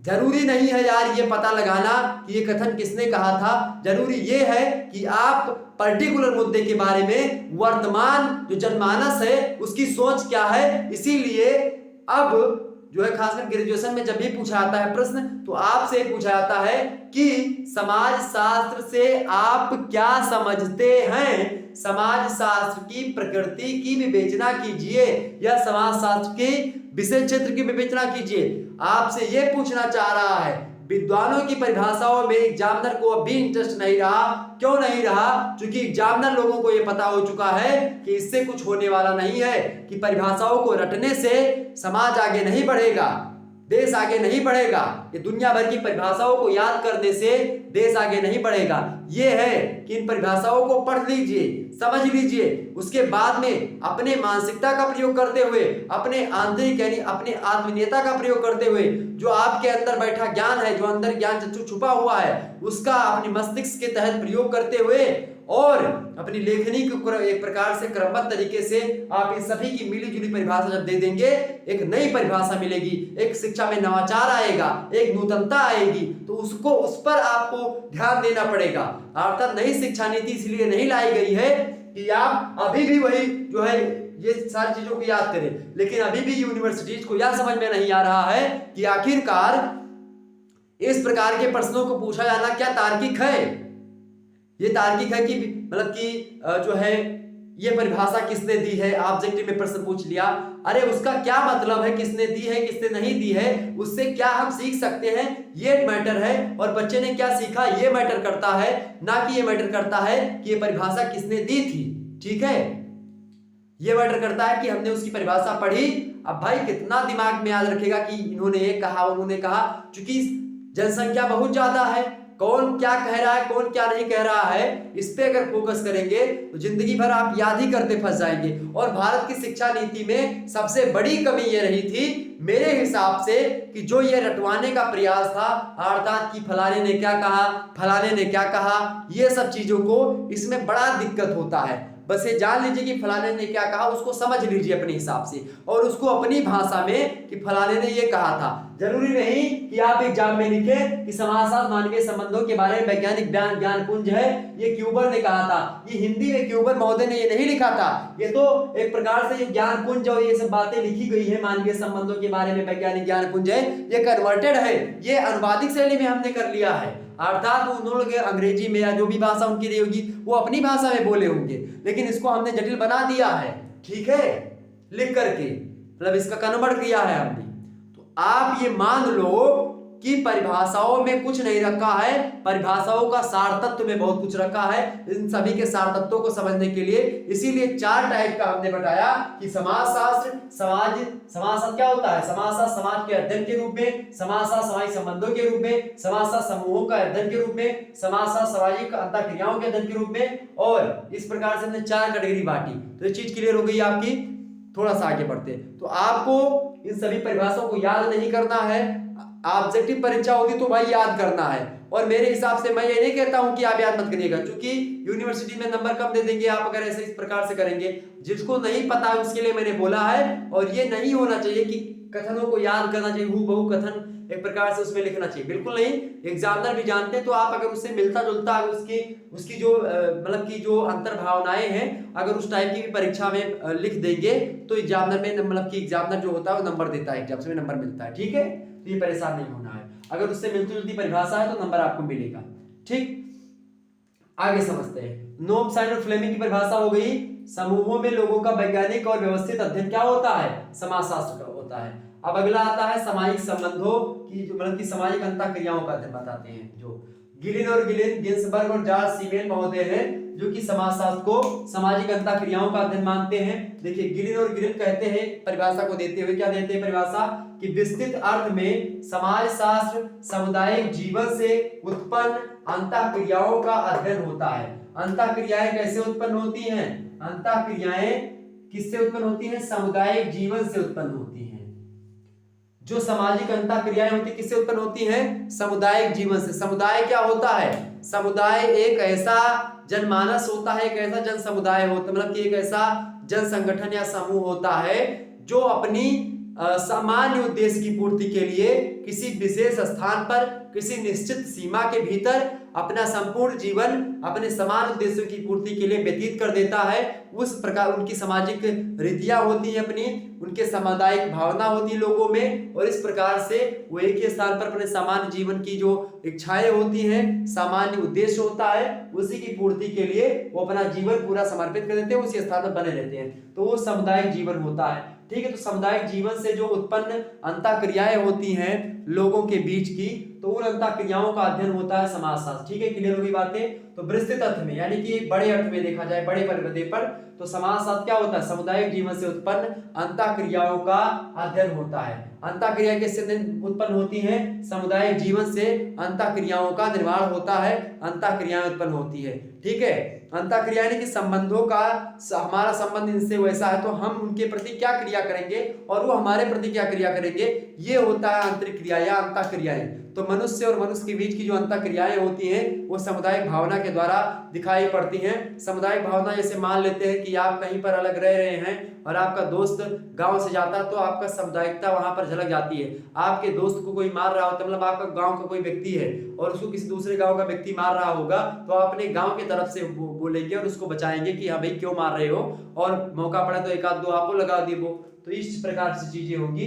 ये होता है आपका सामुदायिक जीवन से मतलब जो निर्मित अंतःक्रियाएं होती हैं। गिन्सबर्ग कहते हैं भाई कि समाजशास्त्र मानवीय अंतःक्रियाओं और अंतः संबंधों का अध्ययन होता है। क्या कहा गिन्सबर्ग ने? समाजशास्त्र मानवीय अंतःक्रियाओं और अंतः संबंधों का क्या होता है? अध्ययन होता है। जबकि जॉर्ज सीमेल कहते हैं कि समाजशास्त्र मानवीय अंतः संबंधों के स्वरूपों का अध्ययन होता है। जो मानवीय अंतः संबंध होते हैं उनके स्वरूप जो होते हैं उन्हीं का अध्ययन है, मतलब बात एक ही है।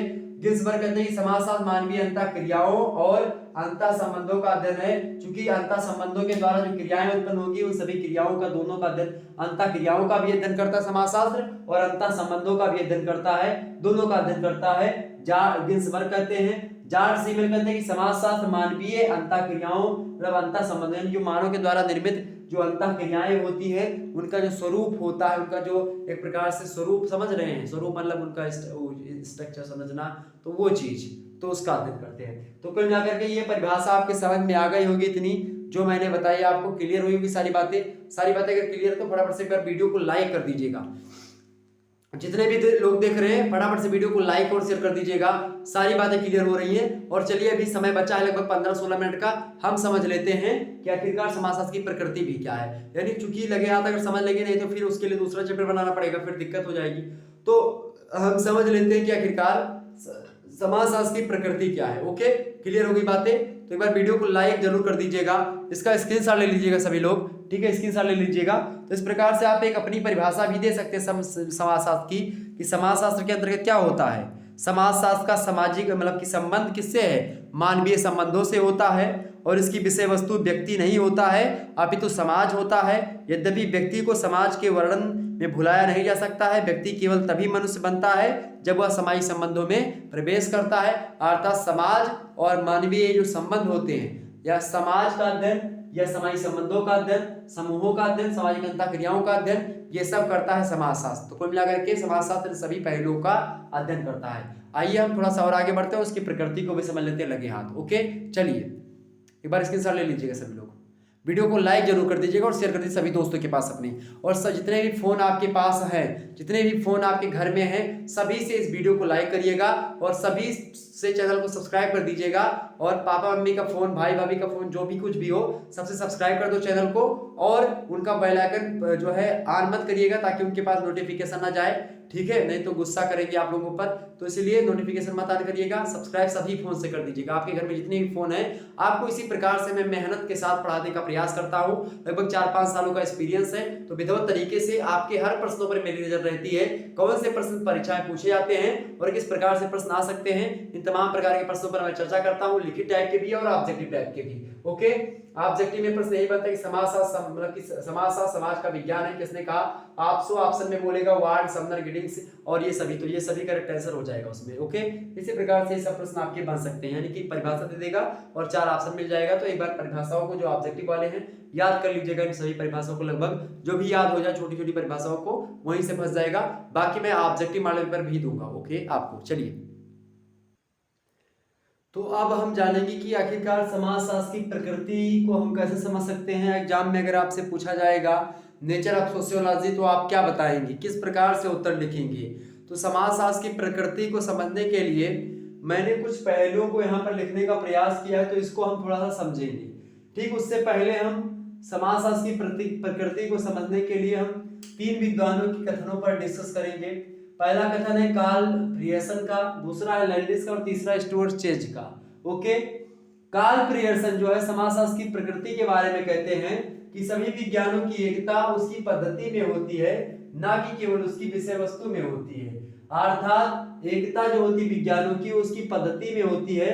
अगर पद्धति वैज्ञानिक होती है तो उसकी विषय वस्तु भी वैज्ञानिक हो जाएगी, तो उसकी प्रकृति को समझ लेंगे। अर्थात प्रकृति के समझने का मतलब होता है, किसी भी विषय वस्तु की प्रकृति मतलब होता है कि वह विषय वस्तु सामाजिक विषय वस्तु है या वैज्ञानिक विषय वस्तु है, अर्थात वो ह्यूमैनिटीज का सब्जेक्ट है या फिर वो साइंटिफिक सब्जेक्ट है। यही समझना होता है नेचर का मतलब कि आखिरकार सोशियोलॉजी का नेचर क्या है। नेचर में मैं बताऊं तो सोशियोलॉजी जो है वो ना तो विज्ञान है और ना ही वो ह्यूमैनिटीज का सब्जेक्ट है। यानी जिस प्रकार से राजनीति शास्त्र, इतिहास और ये सब जो है अन्य जो ह्यूमैनिटीज के सब्जेक्ट है वो विज्ञान होते हैं, ठीक उसी प्रकार से। और मेरे हिसाब से सोशियोलॉजी उससे कहीं अधिक विज्ञान की श्रेणी में आता है। और उसके लिए हमने यहाँ पर 9 पॉइंट्स आपको लिखे हैं, इसको समझने का प्रयास करेंगे, ठीक है, कि आखिरकार जो है समाजशास्त्र का जो एक विज्ञान होता है क्यों होता है। समाजशास्त्र एक अर्ध विज्ञान मान सकते हैं हम, और आधी चीजें इसमें ह्यूमैनिटीज पर होती हैं, क्योंकि ये भविष्यवाणी नहीं कर सकता, यानी ये एक प्रकार से ये नहीं बता सकता समाजशास्त्रीय पद्धति, इसलिए विज्ञान नहीं माना सकता पूर्ण रूप से। वैज्ञानिक पद्धतियों का प्रयोग तो होता है, सुसंगठित चीजें और सुव्यवस्थित चीजें कहीं कहीं पर आपको यहाँ पर नहीं दिखाई पड़ेंगी, लेकिन कहीं कहीं पर आपको दिखेंगी। अर्थात पूर्ण विज्ञान समाजशास्त्र को हम नहीं मानेंगे, ना तो हम अपूर्ण विज्ञान मानेंगे, अर्थात इसको हम अर्ध विज्ञान मान सकते हैं। Sociology is the semi science या हाफ साइंस। ओके, तो सोशियोलॉजी क्या है, एक अर्ध विज्ञान है, मान सकते हैं इसको, कोई दिक्कत की बात नहीं। अच्छा, विज्ञान के जो पहलू हैं उनमें 9 पहलुओं पर ये सोशियोलॉजी खरा उतरता है। 2-3 पहलू ऐसे हैं जिस पर खरा नहीं उतरता है, ठीक। तो इस श्रृंखला में हम इसको अर्ध विज्ञान मान सकते हैं, लेकिन पूर्ण विज्ञान नहीं कह सकते, क्योंकि जब तक कोई विषय वस्तु क्रमबद्ध तरीके से सुव्यवस्थित, सुसंगठित और क्रमबद्धता पर आधारित नहीं होती है, तो और उसकी जो विधियां होती हैं वैज्ञानिक होनी चाहिए। इसके अलावा वो क्या है कि व्याख्या करना चाहिए। इसके अलावा उसकी बात किया तो उसमें जो चीजें हैं, मतलब कि उसके जो सिद्धांत है वैज्ञानिक होने चाहिए, प्रविधियां सैद्धांतिक होनी चाहिए। इसके अलावा वो भविष्यवाणी करना चाहिए, अर्थात उसमें बताने की क्षमता हो कि इतने समय के बाद में यहाँ सामाजिक परिवर्तन होगा, इतने समय के बाद में वहां सामाजिक परिवर्तन होगा। लेकिन सोशियोलॉजी बताने में असक्षम है, मतलब कि सक्षम नहीं है, इसीलिए नहीं होता है, क्योंकि ये क्या है तो व्याख्या करता है, वैज्ञानिक प्रविधियों का प्रयोग करके भी इसका अध्ययन किया जाता है, मतलब सोशियोलॉजी का। लेकिन इन सबके होने के बावजूद भी कुछ ऐसे पहलू हैं जिन पहलुओं पर सोशियोलॉजी खरा नहीं उतरता है, जैसे कि वो पहलू भी ध्यान में रखिएगा, क्योंकि दोनों पक्षों पर चर्चा करना होगा आपको। यहाँ पर मैं तो 9 जो मेजर पहलू उन पर चर्चा करूंगा, समाजशास्त्र को विज्ञान सिद्ध करते हैं, लेकिन यहीं पर एक 2-3 पहलू और आप लिख लीजिएगा जो कि समाजशास्त्र को एक प्रकार से समाज मतलब कि विज्ञान की श्रेणी से थोड़ा सा बाहर रखते हैं। तो कुछ विद्वान इसको सोशियो मतलब कि समाज मतलब विज्ञान मानते हैं, कुछ विद्वान इसको कला मानते हैं, ठीक है। तो विद्वानों में मतभेद रहा है। तो जो विद्वान इसको विज्ञान मानते हैं उन्होंने ये सारी चीजें बताई, और जो नहीं मानते उनके बारे में बता देना चाह रहा हूं। जैसे कि बात की जाए, आप ये जो है वैज्ञानिक एक प्रकार से ये क्या नहीं कर सकता, भविष्यवाणी नहीं कर सकता। समाजशास्त्र में भविष्यवाणी या समाजशास्त्र के द्वारा, समाजशास्त्रीय प्रविधियों के द्वारा भविष्यवाणी नहीं की जा सकती कि आने वाले 2050 का समाज कैसा होगा। ये समाज शास्त्रीय अध्ययन के हिसाब से हम पता नहीं लगा सकते हैं कि उस समय का समाज कैसा होगा, एकदम से एग्जैक्ट नहीं बता सकते हैं। हाँ, अनुमान लगा सकते हैं लेकिन बता नहीं सकते। और विज्ञान अनुमान पर आधारित नहीं होता, वो तो भाई फैक्ट चीजों को मानता है। तो इस मामले में थोड़ा सा ये खरा नहीं उतरता सोशियोलॉजी, तो इसीलिए विज्ञान नहीं है। दूसरा पॉइंट यहाँ पर समझिएगा, विज्ञान इसलिए सोशियोलॉजी नहीं है चूंकि बात की जाए इसमें खास करके आप देखिएगा सोशियोलॉजी के होने के लिए क्रमबद्ध तरीके से हर चीज होनी चाहिए, और सोशियोलॉजी में शायद वो क्रमबद्धता कहीं कहीं पर नहीं दिखेगी। तो इस दृष्टि से भी थोड़ा सा जो है वैज्ञानिक श्रेणी से उतर जाता है सोशियोलॉजी। तो कुल मिलाकर के सोशियोलॉजी एक वैज्ञानिक और इसके अलावा समाजशास्त्र के जो सिद्धांत हैं उसको खास करके अगर हम प्रयोगशाला में जाकर, जिस प्रकार से केमिस्ट्री की प्रयोगशाला होती है, जिस प्रकार से जो है फिजिक्स की प्रयोगशाला होती है, वनस्पति विज्ञान की प्रयोगशाला होती है, जीव विज्ञान की प्रयोगशाला होती है, ठीक है, बॉटनी, ये सभी की मतलब जो बॉटनी, केमिस्ट्री, फिजिक्स, इन सभी की जो है यानी बायोलॉजी, इन सभी की जो लाइब्रेरी होती है, मतलब कि जो लैब होता है खास करके, उसमें इसका प्रयोग नहीं किया सकता। जैसे कि C+O2 इज इक्वल टू मतलब कि गिव्स आउट CO2, यानी कि कार्बन और ऑक्सीजन जब गैस मिलती है तो कार्बन डाइऑक्साइड गैस बनती है, ठीक। तो ये तो होगा एकदम से एग्जैक्ट है कि वही होगा। 1 और 1 2 होगा, ये तय है होगा। तो मैथ भी एक साइंस है, लेकिन हम इसमें ये नहीं कह सकते हैं, मतलब एकदम से वो सिद्ध नहीं हो जाता, यानी कि ये प्रयोगशाला में खास करके नहीं चीजें होती हैं। लेकिन अब कुछ कुछ मात्राएं प्रयोगशाला भी कुछ विश्वविद्यालय में, यूनिवर्सिटीज में सोशियोलॉजी के शोध के लिए भी बनाई गई हैं। तो कुल मिलाकर के सोशियोलॉजी में भी चीजें होती है, लेकिन जिस प्रकार से हम उसको, इसका तत्व इसमें मिला करके हम जो है हाइड्रोजन गैस को और ऑक्सीजन के कणों को उठा करके हम जल बना देते हैं केमिस्ट्री में, उस प्रकार का इसमें कुछ नहीं कर सकते, इसीलिए विज्ञान नहीं है। तो चलिए, हम विज्ञान नहीं है तो मैंने बता दिया, लेकिन अब विज्ञान है उनके पहलुओं पर चर्चा करेंगे हम, और यहीं पर आपकी प्रकृति क्लियर हो जाएगी सोशियोलॉजी की। ठीक है, देखिए कार्ल पीयरसन कहते हैं कि सभी विज्ञानों की एकता जो होती है उसकी पद्धति में है, ना कि केवल उसकी विषय वस्तु में। या कथन एग्जाम में पूछा आता है बार बार कि सभी विज्ञानों की एकता उसकी पद्धति में है, ना कि केवल उसकी विषय वस्तु में है। यह कथन किसका है? कार्ल पीयरसन का है। लैंडिस महोदय का कथन बड़ा फेमस है, ये कहते हैं विज्ञान के बारे में कि विज्ञान विज्ञान ही है, चाहे वो भौतिक शास्त्र में हो और चाहे वो समाज शास्त्र में हो। अर्थात इनकी दृष्टि से भौतिक शास्त्र और समाज शास्त्र लगभग एक प्रकार से वही विज्ञान होता, चाहे वो भौतिक शास्त्र का विज्ञान हो चाहे समाज शास्त्र का विज्ञान हो, विज्ञान वही है इनकी दृष्टि में। अर्थात लैंडिस महोदय एक प्रकार से वैज्ञानिकता के पक्ष में उतरते हैं सोशियोलॉजी के। ठीक, यहाँ पर आप देखिएगा, तो इस प्रकार से ये कथन भी बड़ा फेमस है कि विज्ञान विज्ञान ही है, चाहे वो भौतिक शास्त्र में हो और चाहे समाज शास्त्र में। कथन नोट कर लीजिएगा, बहुत महत्वपूर्ण है, परीक्षा में जरूर आता है। इसके अलावा अगला प्रश्न स्टुअर्ट चेज का, ये कहते हैं कि विज्ञान का संबंध पद्धति से है, ना कि विषय सामग्री से होता है। अर्थात उसकी अगर पद्धति वैज्ञानिक है तो हम वैज्ञानिक बोल सकते हैं, विषय सामग्री से कोई मतलब नहीं। ठीक, ये बात ध्यान रखिएगा। तो कुल मिलाकर के सुसंगठित, सुव्यवस्थित और क्रमबद्ध ज्ञान को विज्ञान कहते हैं, और जो इन सभी पहलुओं पर खरे उतर जाते हैं उसको हम विज्ञान की श्रेणी में रख सकते हैं। अर्थात सोशियोलॉजी कहीं ना कहीं पे 70% तक विज्ञान माना जा सकता है, 30% ही कुछ चीजें हैं जिनमें एक खरा नहीं उतर पाता, इसलिए इसको हम पूर्ण विज्ञान नहीं मानते हैं, अर्ध विज्ञान मानते हैं। तो आइए जानते हैं कि आखिरकार सोशियोलॉजी एक अर्ध विज्ञान होते हुए भी किस प्रकार से विज्ञान है। ये देखिए, समाजशास्त्र विज्ञान है, इसको सिद्ध करने के लिए हमने यहाँ पर 9 पॉइंट्स का जो है जिक्र किया है। आप लोग यहाँ पर देखिएगा, एक बार जितने भी लोग देख रहे हैं फटाफट से वीडियो को लाइक और शेयर कर दीजिएगा। चलिए समझते हैं। पहला पॉइंट है कि वैज्ञानिक पद्धति का प्रयोग किया जाता है। वैज्ञानिक पद्धति का प्रयोग किया जाता है किसमें भाई? सोशियोलॉजी में। और जिस भी विषय वस्तु में वैज्ञानिक पद्धतियों का प्रयोग किया जाए, आप ये मान लो कि वो विषय वस्तु वैज्ञानिक है पूर्ण रूप से। ठीक है, यानी वो विषय वस्तु वैज्ञानिक है। वैज्ञानिक प्रवृत्ति मतलब जैसे कि इसमें सामाजिक सर्वेक्षण पद्धति का प्रयोग होता है, साक्षात्कार प्रविधि का, अवलोकन का, सांख्यिकी का, समाज नीति का, प्रश्नावली का। अच्छा, सामाजिक सर्वेक्षण, साक्षात्कार, अवलोकन, समाज नीति, प्रश्नावली, साक्षात्कार, ये सब आप कहां पर पढ़ेंगे? अभी आपको तो पता ही नहीं चलेगा, ये बीए 3rd ईयर में पहले पढ़ाया जाता था, पेपर 2 में सामाजिक अनुसंधान पद्धति। तो सामाजिक अनुसंधान पद्धतियों में आपको जैसे कि मान लेते हैं कि समाज शास्त्र आपने पढ़ लिया, जनगणना करने के लिए आपको भेज दिया गया, तो उसमें किस प्रकार से आपको रजिस्टर में फिक्स करना हर चीज, यानी कि प्रश्नावली कैसे बनानी है, आपको एक क्रमिक सूची कैसे तैयार करनी है। ठीक है, सांख्यिकी के दौरान आपको वहां पर बहुलक क्या होता है, और इसके अलावा आपको वहां पर माध्य कैसे निकालना, माध्य मतलब गणितीय चीज भी इसमें पढ़ने पड़ेगी। और इसीलिए आप देखिएगा ये सब वैज्ञानिक प्रविधियों का प्रयोग होता है। समाज नीति, ठीक है, साक्षात्कार बैठ करके आपने समझा, अवलोकन वहां पर जाकर के देख करके सही तरीके से, सर्वेक्षण माने होता है सर्वे करना एक प्रकार से जाकर के सामाजिक तरीके से।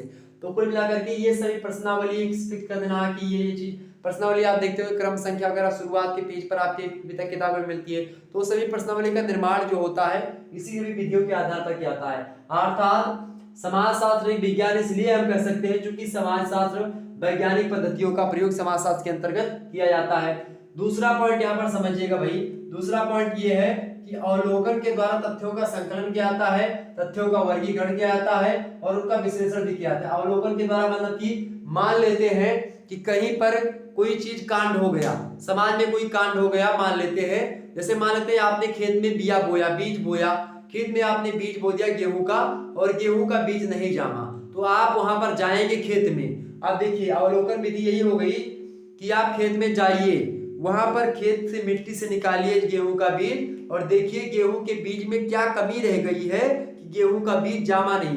बहुत ही तीव्र निगाहों से आप उसको जब अवलोकन करेंगे, देखेंगे खूब अच्छे तरीके से कि काहे के लिए नहीं जामा है, भुना गेहूं तो नहीं था या गेहूं की क्वालिटी बेकार थी, तो बताएं। तो तो इसको यानी अवलोकन के द्वारा तथ्यों का यानी गेहूं का पहले इनका संकलन करेंगे, तथ्य जो होगा सबसे पहले अवलोकन कर करके गेहूं के दाने को इकट्ठा कर लिया, तो उसको तथ्य इकट्ठा हुए कि भाई एक भुना था, एक बिया थोड़ी कमजोर थी, एक में पानी नहीं पहुंचा था, सभी बिया को एकत्रित कर लिया, संकलन कर लिया तथ्यों का कि भाई ये चीजें हुई है इसीलिए गेहूं नहीं जामा। वर्गीकरण करेंगे फिर उसका कि ये गेहूं सूखा वाला है, ये उसका वाला है, ये इसलिए नहीं जामा, उस यानी कि एक वर्गीकरण करेंगे। फिर विश्लेषण करेंगे कि आखिरकार ये जामा नहीं तो इसके कई कारण हो सकते हैं और ये आगे चल करके कैसे जामेगा इसके बारे में उसका विस्तार से विश्लेषण करेंगे लोग। तो यानी कि समाजशास्त्र में भी ऐसा होता है कि समाजशास्त्रीय पद्धतियों के द्वारा सबसे पहले हम किसी भी मुद्दे पर अगर हमको सर्वेक्षण करना है या कुछ भी करना है, हमको सर्वे करना है, सबसे पहले हम वहां पर जाएंगे, जा करके उस पूरे मुआयने को मतलब देखेंगे, देखने के बाद में वहां से कुछ जानकारी इकट्ठा करेंगे, उस जानकारी को लोगों से पूछेंगे क्या भाई क्या क्या चीजें हुई, उसको एकत्रित करेंगे, एकत्रित करने के बाद में हम उसका क्या करेंगे, संकलन करेंगे, उसको इकट्ठा करेंगे, संकलन के बाद में उसका हम वर्गीकरण करके बांटेंगे, कौन सी कैटेगरी में क्या क्या आता है पूरा हम उसको सूचना एक प्रकार सूचीबद्ध करेंगे। ठीक है, इस प्रकार से हमने सूची कर लिया। सूची बनाने के बाद में हमने क्या करेंगे, उसके बाद में फिर उसका विश्लेषण करेंगे और एक निष्कर्ष निकालेंगे। तो इस प्रकार से समाज शास्त्र में अवलोकन के द्वारा तथ्यों का संकलन होता है, वर्गीकरण होता है और विश्लेषण होता है। और जिस भी विषय वस्तु के अंतर्गत अवलोकन विधि के द्वारा प्रयोग करके अवलोकन विधि के द्वारा ये सारी चीजें होती है, वो विषय वस्तु क्या होती है, वो विषय वस्तु सामाजिक होती है, मतलब की सॉरी वैज्ञानिक होती है। और वैज्ञानिक विधियों का प्रयोग इसमें होता है। सोशियोलॉजी यहां तक बता सकता है, सोशियोलॉजी क्या कहता है, सोशियोलॉजी कहता है कि मनुष्य एक मरणशील प्राणी है। वैज्ञानिक प्रविधियों में ठीक है आगमनात्मक और निगमनात्मक पद्धति आपने नाम सुना होगा। ठीक है, तो मान लेते मनुष्य एक मरणशील प्राणी है, तो हम ये कह सकते हैं कि हाँ सोहन एक प्रकार से क्या है, सोहन मरणशील प्राणी है। यानी हम क्या करेंगे, सबसे पहले ये हमने पता कर लिया किस तरीके से एक होल में कि मनुष्य जो होता है, मैंने देखा कि हाँ जो है तमाम प्रकार के ए नाम का व्यक्ति ए बी सी डी सब एक प्रकार से मर गए हमारे समझ। तो यानी मुझे पता चला कि हाँ मनुष्य को एक ना एक दिन मरना है, पता चल गया।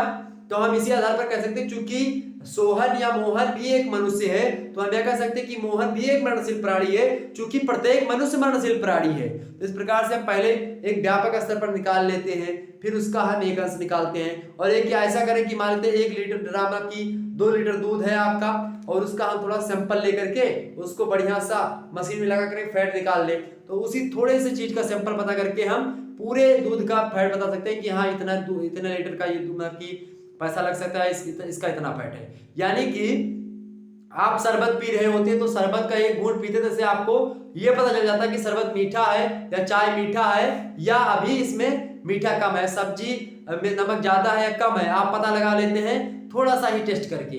तो यही प्रकार से ये पद्धतियां होती हैं और इन पद्धतियों का प्रयोग इसमें होता है खासकर सोशियोलॉजी में। आगे थोड़ा सा जानते हैं, तीसरा पॉइंट आपका है कि जो सोशियोलॉजी है ये क्या है का वर्णन करता है। यानी कोई मतलब कि कोई घटना अगर घटी है तो घटना क्या है, कैसे घटी है, उसका विस्तार से वर्णन करेगा। अर्थात कोई भी चीज इसमें से समाज है तो समाज क्या है, और समूह है तो समूह क्या है, सभी का एक प्रकार से उसका वर्णन करेगा, उसको बताएगा। और जो जिस विषय वस्तु में क्या है का वर्णन करने की शक्ति होती है वह विषय वस्तु विज्ञान कहलाता है। ठीक, तो इस दृष्टि से सोशियोलॉजी एक विज्ञान है, क्योंकि सोशियोलॉजी क्या है का वर्णन करता है। यानी कोई भी तथ्य होगा, कोई भी मुद्दा आएगा तो ये बताएगा कि ये मुद्दा क्या है। ठीक है, पूरा विस्तार से उसका वर्णन करेगा। चौथा पॉइंट, इसलिए हम इसको समाजशास्त्र को समाज मतलब कि एक विज्ञान कहते हैं, क्योंकि समाजशास्त्र में कार्य कारण संबंधों की विवेचना की जाती है। कार्य कारण मतलब क्या होता है, कार्य कारण जो संबंध होते हैं इसकी क्या की जाती है भाई, इसकी विवेचना की जाती है।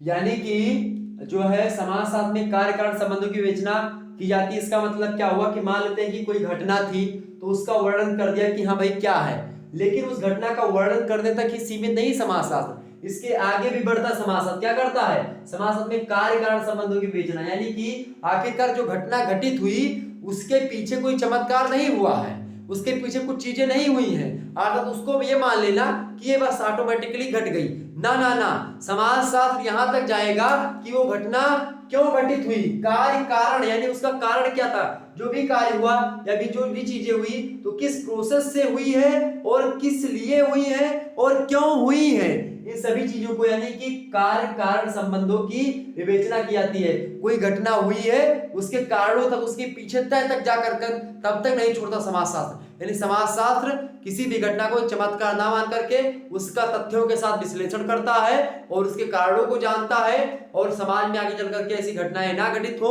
उनके लिए समाधान की भी व्यवस्था करता है। तो इसीलिए समाजशास्त्र एक विज्ञान है, चूंकि वो समाजशास्त्र में क्या होता है, कार्य कारण संबंधों की विवेचना की जाती है।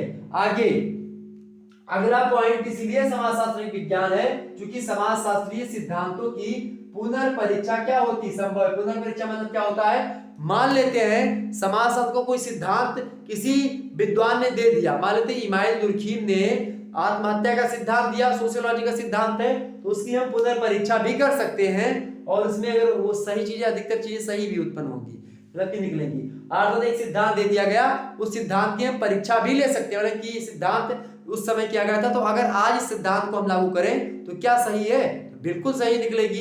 अगर नहीं निकलेगी तो फिर दिक्कत की बात है, तो फिर विज्ञान नहीं मानेंगे। अगर निकल जाती तो यानी कि समाजशास्त्री सिद्धांतों की पुनर्परीक्षा संभव है, दोबारा परीक्षा भी इसकी ली जा सकती है। यानी सिद्धांत जो दिए गए हैं उसका अभी भी फिर से दोबारा से हम उसका सिद्धांत पर विवेचना दे सकते हैं। अर्थात समाजशास्त्री सिद्धांतों की पुनर्परीक्षा संभव है। इसीलिए चूंकि समाजशास्त्रीय जो सिद्धांत है, जो समाजशास्त्रीय जो एक प्रकार से आपके प्रिंसिपल्स हैं, उनकी पुनर्परीक्षा भी हो सकती है, दोबारा से उसको हम चेक भी कर सकते हैं। तो ये जिस भी विषय वस्तु के अंतर्गत होता है वह एक विज्ञान होता है। ओके, अगला पॉइंट है आपका जो समाजशास्त्र को एक विज्ञान बताता है, समाजशास्त्र के सिद्धांत सार्वभौमिक है। सोशियोलॉजी के जो नियम है, सोशियोलॉजी के रूल्स हैं, यानी कि सोशियोलॉजी मतलब कि सोशियोलॉजी इज द रूल, कैसे उसके जो है उसके जो प्रिंसिपल्स हैं, यानी कि principles of sociology is universal. Okay, यानी समाजशास्त्र के जो सिद्धांत है वो कैसे हैं, सार्वभौमिक है, यूनिवर्सल है। जैसे कि सूर्य पूरब से उगता है और पश्चिम में अस्त होता है, ठीक है, सूर्य पूरब से उगता है, sun rise in the east, and एक प्रकार से वो बैठता कहां पर है, कहां पर बैठता भाई, पश्चिम में। ये तय है कि सूर्य भगवान पूरब से ही निकलेंगे और पश्चिम में ही अस्त होंगे। अर्थात जिस प्रकार से ये यूनिवर्सल है और प्रेजेंट इंडेफिनिट टेंस, अंग्रेजी में प्रेजेंट इंडेफिनिट टेंस में ये टेंस बनता है कि सूर्य सनराइज इन द ईस्ट, यानी कि सन हमेशा पूरब से ही उगेगा, इसलिए इसमें टेंस परिवर्तन नहीं होता है सूर्य के उगने में, ना तो सूर्य के बैठने में टेंस परिवर्तन होता है, क्योंकि ये सब यूनिवर्सल चीजें हैं, यूनिवर्सल फैक्ट हैं। और जब भी यूनिवर्सल फैक्ट का हम टेंस वगैरह बनाते हैं, अंग्रेजी बनाते हैं, बात करते हैं, तो वो प्रेजेंट इंडेफिनिट में हम बनाते हैं, ठीक है, ये बात ध्यान रखिएगा। जब भी हम क्या करते हैं, जब भी हम क्रिकेट की जो है कमेंट्री करते हैं अंग्रेजी में या सुनते हैं, तो प्रेजेंट इंडेफिनिट में आप देखते हैं। तो इसी प्रकार से सार्वभौमिक मतलब होता है यूनिवर्सल, मतलब वो चेंज नहीं हो रहा है। यानी समाजशास्त्र के जो सिद्धांत होते हैं वो सार्वभौमिक है, यूनिवर्सल है, वो जिस प्रकार से तब थे उस प्रकार से आज भी रहेंगे, ठीक है। यानी सामाजिक संबंधों का जाल तब था और आज भी सामाजिक संबंधों का जाल है, ठीक, इसमें कोई परिवर्तन तो हुआ है लेकिन जाल अभी भी है। यानी समाजशास्त्र के सिद्धांत क्या, सार्वभौमिक है, यूनिवर्सल है, सत्य है, ठीक है। और इसीलिए जिस भी विषय वस्तु के सिद्धांत जो होते हैं भाई वो सार्वभौमिक होते हैं, यूनिवर्सल होते हैं, उसकी अगर बात की जाए तो वो विषय वस्तु क्या होती है, एक विज्ञान होती है, ठीक है। क्लियर हो गई बातें। अगला पॉइंट आपका है समाजशास्त्र के सिद्धांत प्रमाणिक होते हैं, ठीक है। ऐसा नहीं कि समाजशास्त्र के सिद्धांत कोई जो है व्यक्ति ने दे दिया, उसको प्रमाणित करने के अलावा ही उसको एक प्रकार से प्रकाशित कर दिया गया, ऐसा बिल्कुल भी नहीं होता। अर्थात समाजशास्त्र के सिद्धांत को उसको प्रमाणित किया जाता है, एक प्रकार से सिद्ध किया जाता है, पहले से उसको चेक किया जाता है कि हाँ आपका जो सिद्धांत है वो सही है या सही नहीं है। इन तमाम पहलुओं पर जब वो सिद्धांत खरा उतरेगा तो उसको प्रमाण पत्र मिलेगा, यानी प्रमाणित किया जाएगा, तब वो आगे जाएगा। अर्थात इसमें समाजशास्त्र के सिद्धांत होते हैं प्रामाणिक होते हैं, प्रमाणित किए जाते हैं और प्रमाणिक होते हैं, उनके पीछे एक प्रमाण होता है, एक तथ्य होता है, ठीक है, अर्थात वो प्रूव्ड होते हैं, ठीक। यानी कि और जिसमें भी ऐसा चीज होता है वो विज्ञान होता है। समाजशास्त्र में क्या होता है, सिद्धांत उसके प्रमाणिक होते हैं, इसलिए एक विज्ञान है। इसके अलावा अगला पॉइंट आपका आता है समाजशास्त्र में भविष्यवाणी करने की क्षमता होती है। आप देखते, मैंने बोला था कि किसी किसी पॉइंट में आप देखिएगा समाजशास्त्र में भविष्यवाणी की जा सकती है, लेकिन खासकर सामाजिक परिवर्तन कैसा होगा इसमें नहीं की जा सकती है। तो कुछ ऐसे पहलू हैं जिसमें समाजशास्त्र में भविष्यवाणी करने की क्षमता तो है, लेकिन उतनी क्षमता नहीं है जितनी क्षमता भौतिक विज्ञान में है, जितनी क्षमता रासायनिक विज्ञान में है, जितनी क्षमता मैथ में है, जितनी क्षमता बायोलॉजी में है। ठीक, ये बात ध्यान रखिएगा। लेकिन फिर भी समाजशास्त्र में भविष्यवाणी की करने की क्षमता विद्यमान है, यानी भविष्य में होने वाली घटनाओं के बारे में अनुमान लगा सकती है। मैंने पहले क्या बताया था, अनुमान लगा सकती है, और जो भी विषय वस्तु ऐसा कर सकती है वो उसको हम विज्ञान कह सकते हैं, लेकिन पूर्ण विज्ञान मानना तर्क संगत नहीं होगा। ठीक, ये बात ध्यान रखिएगा। इसके अलावा अगला पॉइंट, यानी कि सोशियोलॉजी एक अर्ध की विज्ञान मान सकते हैं उसको। इसके अलावा निष्कर्षों का प्रमाण पर आधारित होना, जो भी सोशियोलॉजी के निष्कर्ष होते हैं वो प्रमाण पर आधारित होते हैं, और चूंकि जिस भी विषय वस्तु के अंतर्गत जो कोई भी निर्णय निकले, किसी भी सिद्धांत का या कुछ भी तरीके का निर्णय निकले, अगर वो सिद्धांतों पर आधारित होता है, अगर सिद्धांतों पर आधारित होता है भाई, तो खास करके उसको हम क्या कहेंगे, सिद्धांतों पर, यानी जो भी निष्कर्ष निकले किसी भी चीज का, वो अगर प्रमाण पर आधारित है तो वो विषय वस्तु आपकी विज्ञान कही जाएगी। तो भाई निष्कर्ष जो निकलते हैं इसके, किसी भी चीज की, किसी भी सिद्धांत के निष्कर्ष ये प्रामाणिक होते हैं, इसीलिए सोशियोलॉजी क्या है, एक विज्ञान है। तो आप लिख सकते हैं कि अतः सोशियोलॉजी क्या है भाई, लिखेंगे क्या लिखेंगे, अतः समाजशास्त्र एक क्या है, अर्ध विज्ञान है। चूंकि कुछ विद्वान जो है क्या करते हैं, कुछ विद्वान जो है समाजशास्त्र को कि विज्ञान नहीं मानते हैं, कुछ विद्वान समाजशास्त्र को विज्ञान मानते हैं। और ऐसी स्थिति में जब दोनों के विचारों को हम पढ़ेंगे तो ये पता चलेगा कि समाजशास्त्र ना तो विज्ञान है और ना ही वो ह्यूमैनिटीज का सब्जेक्ट है। ये क्या है, समाजशास्त्र एक अपूर्ण कि अर्ध विज्ञान है, या अपूर्ण विज्ञान बोल सकते हैं कुछ इस प्रकार से। ठीक है, एक अर्ध विज्ञान है। ठीक, और विद्वानों में इसमें मतभेद है। कुल मिलाकर के कहा जा सकता है, निष्कर्षों के आधार पर भी हम कह सकते हैं तमाम प्रकार के मुद्दों को पढ़ने के बाद में, कि भले ही समाजशास्त्र जो है ह्यूमैनिटीज का सब्जेक्ट हो, लेकिन समाजशास्त्र अभी भी एक मान सकते लगभग 70% में विज्ञान इसको मान सकता हूं बड़े आराम से। 30% ये विज्ञान की कैटेगरी पर खड़ा नहीं उतरता है। ठीक, ये बात ध्यान रखिएगा। तो कुल मिलाकर के विज्ञान नहीं है पूर्ण रूप से, लेकिन पूर्ण रूप से विज्ञान ना होते हुए भी इसको बहुत सारे विद्वानों ने विज्ञान की श्रेणी में रखा है। अर्थात आप शुरुआत में ही देखेंगे वार्ड, समनर, गिडिंग्स, तमाम प्रकार के लोगों ने इसको विज्ञान बताने का प्रयास किया। तो ये होता है आपका, क्लियर होगी बातें। तो इस प्रकार से आज आपने समाजशास्त्र के उद्गम को समझा, समाजशास्त्र के अर्थ को समझा, समाजशास्त्र की परिभाषाओं को समझा, समाजशास्त्र की प्रकृति को समझा। ये 4 टॉपिक्स आपके लगभग एक ही वीडियो में मैंने कंप्लीट कर दिया। निश्चित तौर पर आपको वीडियो अच्छी लगी हुई होगी, और जो भी चीजें आपको लग रही है कि जो है नहीं समझ में आई है उसको कमेंट करिएगा। मैं उस पर जब नेक्स्ट वीडियो बनाऊंगा तो उस कमेंट के हिसाब से आपको बता दूंगा। एक बार सभी लोग यही निवेदन रहेगा आपसे कि चैनल को सपोर्ट करें और शेयर करें सभी दोस्तों के पास, क्योंकि मैं रात दिन आप लोगों के लिए मेहनत करता हूं। और आप अपने सीनियर से पूछ लीजिए, मेरे द्वारा पढ़ाए गए जो बच्चे हैं 80% से ऊपर लेकर के, कानपुर का एक बच्चा था उसने लगभग 92% नंबर ला करके यूनिवर्सिटी टॉप किया था। अब आप सोचो, इसी प्रकार से आप देखिएगा अलग अलग प्रांत के, अलग अलग यूनिवर्सिटीज के, आप किसी भी विश्वविद्यालय से हैं, जरूरी नहीं कि मैं, आप ये पूछते हैं बहुत सारे लोग कमेंट करके सर आप किस यूनिवर्सिटी का पढ़ाते हैं। यूनिवर्सिटी जो नेशनल एजुकेशन पॉलिसी आई है उसके तहत सभी विश्वविद्यालयों का सिलेबस सेम हो गया है। हमारे द्वारा बताया गया, जैसे कि आप देखिएगा इलाहाबाद यूनिवर्सिटी, लखनऊ विश्वविद्यालय, गोरखपुर विश्वविद्यालय दीनदयाल हो गया, ठीक है, आगरा विश्वविद्यालय जो भीमराव अम्बेडकर विश्वविद्यालय है, बिहार विश्वविद्यालय हो गया, मुजफ्फरपुर यूनिवर्सिटी हो गई, जो और भी तमाम सारे, जैसे कि डॉक्टर राम मनोहर लोहिया अवध विश्वविद्यालय, सिद्धार्थ विश्वविद्यालय बलरामपुर वाला, ठीक है। इसके अलावा आप देखिएगा, और इसके अलावा आप देखिएगा जैसे कि आप और भी तमाम सारे विश्वविद्यालय, जैसे कि कानपुर विश्वविद्यालय छत्रपति साहू जी महाराज, ठीक है, लखनऊ विश्वविद्यालय तो हो ही गया आपका, ठीक। इसके अलावा आप देखिएगा चौधरी चरण सिंह विश्वविद्यालय मेरठ हो गया, राजस्थान विश्वविद्यालय, उत्तराखंड विश्वविद्यालय, ठीक। इसके अलावा आप और भी देखिएगा, जैसे कि हमारे द्वारा बताए गए जो हमारे पेपर से महात्मा गांधी काशी विद्यापीठ और बीएचयू वगैरह के सिलेबस अगर आप देखिएगा तो इससे भी मैच लगभग जो एजुकेशन पॉलिसी लागू होगी तो आपका हो जाएगा।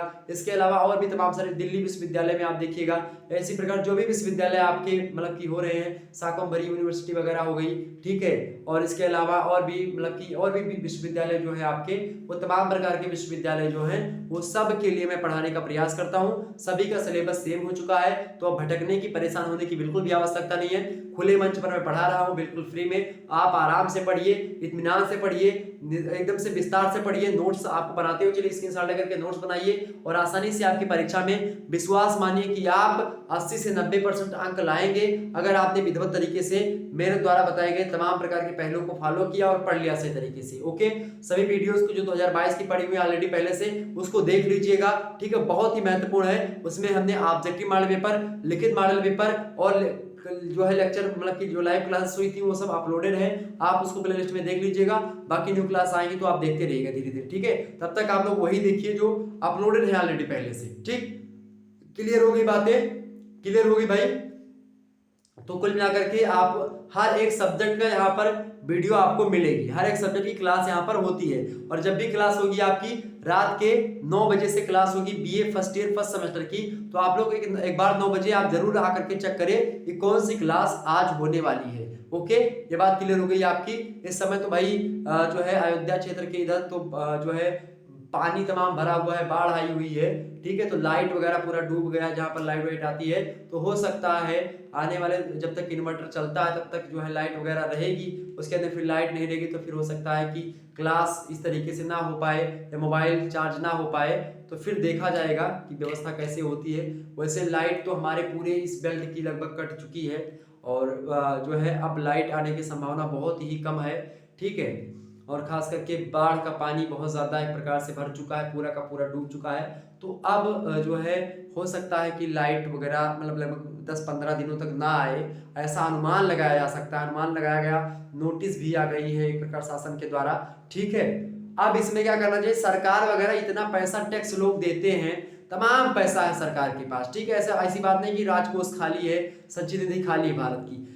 निकालो पैसा, किस दिन काम आएगा। भारतवासी अगर सही नहीं रहेंगे तो दुनिया भर का जो तमाम प्रकार की चीजें आती है, ये कर लो, उसमें खर्च कर दिया, इसको दे दिया, उसको दे दिया, तो जब भाई लोग बचेंगे नहीं। मैंने देखा है, आप अयोध्या वाले रोड पे अभी आइएगा, जो भी बच्चे हमारे पढ़ रहे होंगे, अयोध्या ये वजीरगंज नवाबगंज वाला रोड जो गोंडा वाला गया है, अयोध्या फैजाबाद मार्ग जो है, यानी कि जो गोंडा फैजाबाद मार्ग आप देख ही रहे होंगे, अयोध्या गोंडा मार्ग या अयोध्या फैजाबाद मार्ग जो भी बोलो आप, ठीक है, गोंडा फैजाबाद मार्ग, उस मार्ग पर आप देखिएगा, नवाबगंज आप चले जाइए, देखिएगा पूरा पानी भरा हुआ है, हर व्यक्ति घर घर में पानी घुसा हुआ है।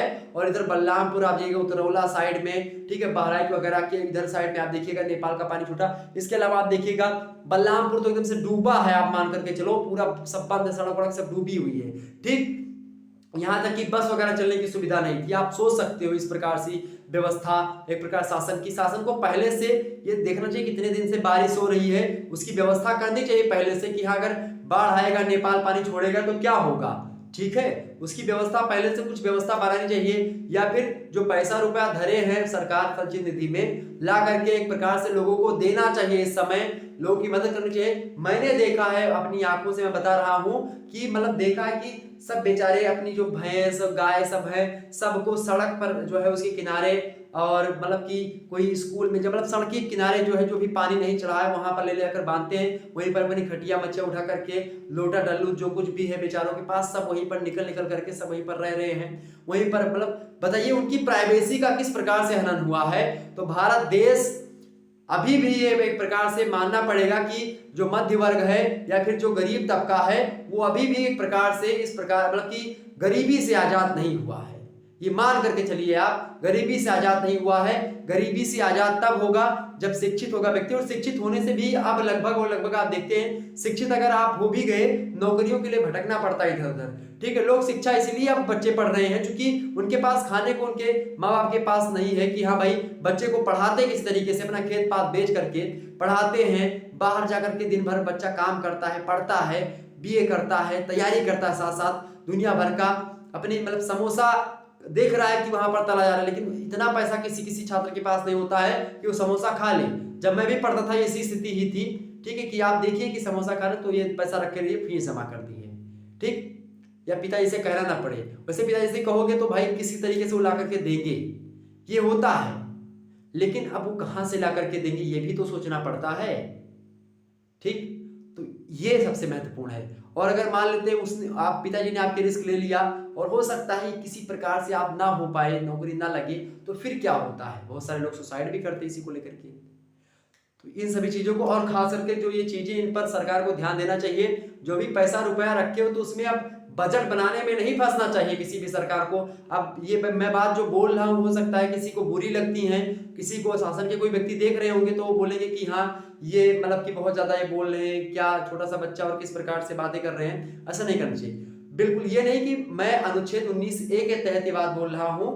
अभिव्यक्ति की स्वतंत्रता हर एक व्यक्ति को है, प्रत्येक व्यक्ति को है। इसमें ये, क्योंकि मैं एक जिम्मेदार नागरिक हूं, भारत देश का नागरिक हूं, भारत देश में हमारा जन्म हुआ है और मैं भारत की नागरिकता रखता हूं, इस हैसियत से कह सकता हूं, क्योंकि हमारा मौलिक अधिकार है। अनुच्छेद 19 से हमको बोलने की स्वतंत्रता देता है और इससे किसी की भावनाओं को आहत भी नहीं हो रहा है। ये होना चाहिए कि जो गरीब सड़क किनारे बसे हुए हैं उनके लिए कुछ व्यवस्था सरकार को करनी चाहिए, उनके लिए कुछ रकम देनी चाहिए उन लोगों को, ताकि मतलब कुछ पैसे मिल जाएंगे तो बेचारे कुछ चीज कर लेंगे।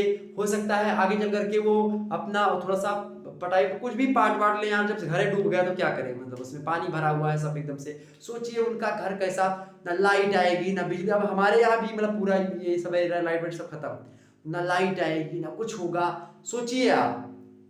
और पानी भरा है, वहां पे मच्छर बड़े बड़े निकलेंगे, सोचो कितनी बीमारी फैलेगी। इस पानी के बेमौसम बारिश हुई है और कहीं ना कहीं पे ये बेमौसम बारिश का होना भी एक प्रकार से प्रकृति का प्रकोप ही लग रहा है। ठीक है, प्रकृति का प्रकोप इसलिए लग रहा है कि आए दिनों आप देख रहे होंगे कि लगातार प्रकृति के साथ राम और कृष्ण की भूमि पर इस प्रकार के जब जो है कर्म किए जाते हैं कि चाहे जो भी आता है वो हिंदू देवी देवताओं की या फिर जो भी सनातन के देवी देवता उनका मजाक उड़ाता है। आप किसी भी धर्म को माने, किसी भी धर्म को, धर्म का मतलब क्या है? हर धर्म यही एक बात बताता है किस प्रकार से आप सामंजस्य से रहो, किस प्रकार से सभी तरीके से मेल भाव रखो, सभी लोग सुखी रहो, सभी लोग अच्छे रहो। हर धर्म यही सिखाता है। हर धर्म के पोथी खोल करके आप देखिएगा, हर धर्म में यही चीज मिलेगी आपको। अब इसमें अगर ये कहो कि नहीं मैं ये नहीं करूंगा, मैं ये करूंगा, उसको खुले मंच पर आके लाकर बोलना, ये करना वो करना दुनिया भर का, ये बहुत गलत चीज है। इसका समाज पर नकारात्मक प्रभाव पड़ेगा और इससे कहीं ना कहीं पे, और मेरे हिसाब से राम को काल्पनिक कहने वाले व्यक्ति एक प्रकार से, मेरे हिसाब से किसी भी प्रकार का तर्क उनके पास नहीं है। राम काल्पनिक हो ही नहीं सकते। मेरे पास बहुत तर्क है, मेरे पास बहुत चीजें रखी हैं, मैं कर सकता हूं तर्क, लेकिन तर्क मैं नहीं करता, चूंकि तर्क करने से क्या होता है, नर्क की प्राप्ति होती है, तर्क में ही नर्क छुपा है। धर्म के मामले में ज्यादा तर्क उचित नहीं होता है। ठीक है, क्योंकि धर्म जो होता है, अध्यात्म जो होता है वो व्याख्या नहीं करता है, क्योंकि धर्म जो होता है इन लोग से परे होता है, उसको हम और आप नहीं समझ पाएंगे। कुछ ऐसी चीजें होती, कुछ रहस्य आज भी है जो जिससे सारी चीजें परे हैं। ये चीज मैं इसलिए आपको समझा रहा हूं ताकि आगे चल करके आप एक जिम्मेदार नागरिक बन सकें। क्योंकि आप बीए प्रथम सेमेस्टर में प्रवेश किए हैं, समाज शास्त्र आप पढ़ रहे हैं, समाज की सिचुएशन को आपको समझना पड़ेगा। धर्म समाज के लिए एक अफीम का कार्य करता है। धर्म क्या करता है? समाज के लिए जिस प्रकार से एक व्यक्ति के लिए अफीम नशा का काम करती है, उसी प्रकार से धर्मवाद जो होता है वो क्या करता है? धर्म जनता के लिए अफीम है। किसने कहा था? धर्म जनता के लिए अफीम है। ये बात आप मान करके चलो, धर्म जनता के लिए अफीम है। ये एकदम से मजूमदार मदान ने कहा था मेरे हिसाब से। तो ये बिल्कुल सत्य बात है कि धर्म के द्वारा क्या होता है, जनता को कहीं ना कहीं पे, चाहे वो राजनीतिक लोग आकर के लूट रहे हैं और चाहे कोई धार्मिक जो है बड़े बड़े जो अपने आप को धर्म का ठेकेदार बोलते हैं, वो एक प्रकार से आपको चकमा दे रहे हैं। तो जरूरी नहीं है कि धर्म बेगत कोई धर्म अच्छा कोई धर्म बुरा नहीं होता। बस उस धर्म के कुछ जो ठेकेदार होते हैं वो कुछ ऐसा कर्म करते हैं जिसके कारण से एक छवि बन जाती है कि ये चीजें गलत है, ये चीजें सही है। और कोई चीज ना सही होती है ना कोई चीज गलत होती है, हर एक चीज सही होती है, हर एक चीज गलत होती है। हमारे लिए जो चीजें सही है आपके लिए चीजें गलत हो सकती हैं, आपके लिए जो चीजें सही हैं वो हमारे लिए गलत हो सकती हैं। यानी कि सही और गलत का निर्धारण करना ये हमारे और आपके मनोमस्तिष्क मतलब कि दिमाग पर और एक प्रकार से सोचने की क्षमता पर निर्भर करता है। तो ये कहना कि ये चीज सही नहीं है, ये कहना है कि चीज सही है, ये मेरे हिसाब से तर्कसंगत नहीं है। जब आप बहुत बड़े लेवल पर पढ़ेंगे, बहुत जानकारी आप ग्रहण कर लेंगे, बहुत चीजें पढ़ लेंगे, हर चीज के बारे में जानेंगे, तब आपको ये बातें जो मैं आज बता रहा हूं ये पता चलेगा, ठीक है, कि ये चीजें जो हो रही हैं ये कहीं ना कहीं पे लोगों को भ्रमित करने का एक तरीका है, वोट बैंक मजबूत करने का एक तरीका है, और समाज पर इसका नकारात्मक प्रभाव पड़ता है। और सामाजिक एकीकरण में, सामाजिक राष्ट्रवाद में आप देखिएगा, जब भी सामाजिक एकीकरण की बात होती है तो उसमें धर्मवाद, जातिवाद, ठीक है, संप्रदायवाद, क्षेत्रवाद, ये सब ऐसे विचारधाराएं हैं। इसके अलावा जो है आतंकवाद के अलावा जो है आपका जो ये होता है नक्सलवाद, ये इतने 6-7 पॉइंट ऐसे हैं जो कि एकदम से जकड़े हुए हैं भारतीय एकदम से राष्ट्रीयकरण को, यानी कि भारत को एक प्रकार से बढ़ने नहीं दे रहे हैं। ये इधर से गोल पकड़ कहीं जाता है, कोनो इधर से, कोनो उधर से, कोनो उधर से, यानी कि एक प्रकार से आप देखिएगा कि भारतीय राष्ट्रीयकरण या एकीकरण में आप देखिए बाधा उत्पन्न कर रहे हैं। भाषावाद यहाँ तक की बाधा उत्पन्न कर रही है।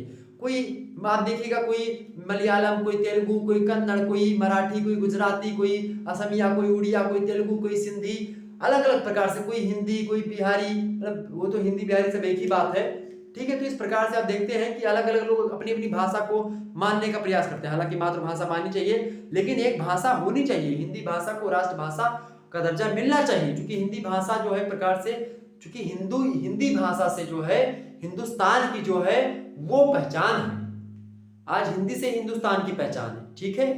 तो हिंदी भाषा को थोड़ा सा बढ़ाने का प्रयास आप लोगों को भी करना है, हम लोगों को भी करना है। इसमें अपनी मातृभाषा को बचाए रखते हुए हिंदी को सीखना है, ना कि अंग्रेजी को सीखना है, ठीक है।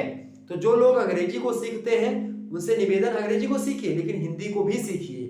ऐसा नहीं कि अंग्रेजी सीखने के चक्कर में आप अपनी जो हिंदी भाषा है, जो कि आपकी आत्मा है, उसको आप भूल जाएं। भाषा समुख्या मधुरा दिव्या गिरिबाण भाति तस्या मधुरम काव्यम तस्मादयपि शुभाषितम्। चलिए, हालांकि लेक्चर देने लगेंगे तो बड़ा लंबा हो जाएगा। मिलते हैं फिर नेक्स्ट वीडियो, तब तक के लिए जय हिंद, जय भारत। आप सभी का बहुत बहुत धन्यवाद। हमारे से जुड़ने के लिए इसी प्रकार से अपना प्यार बनाए रखिएगा।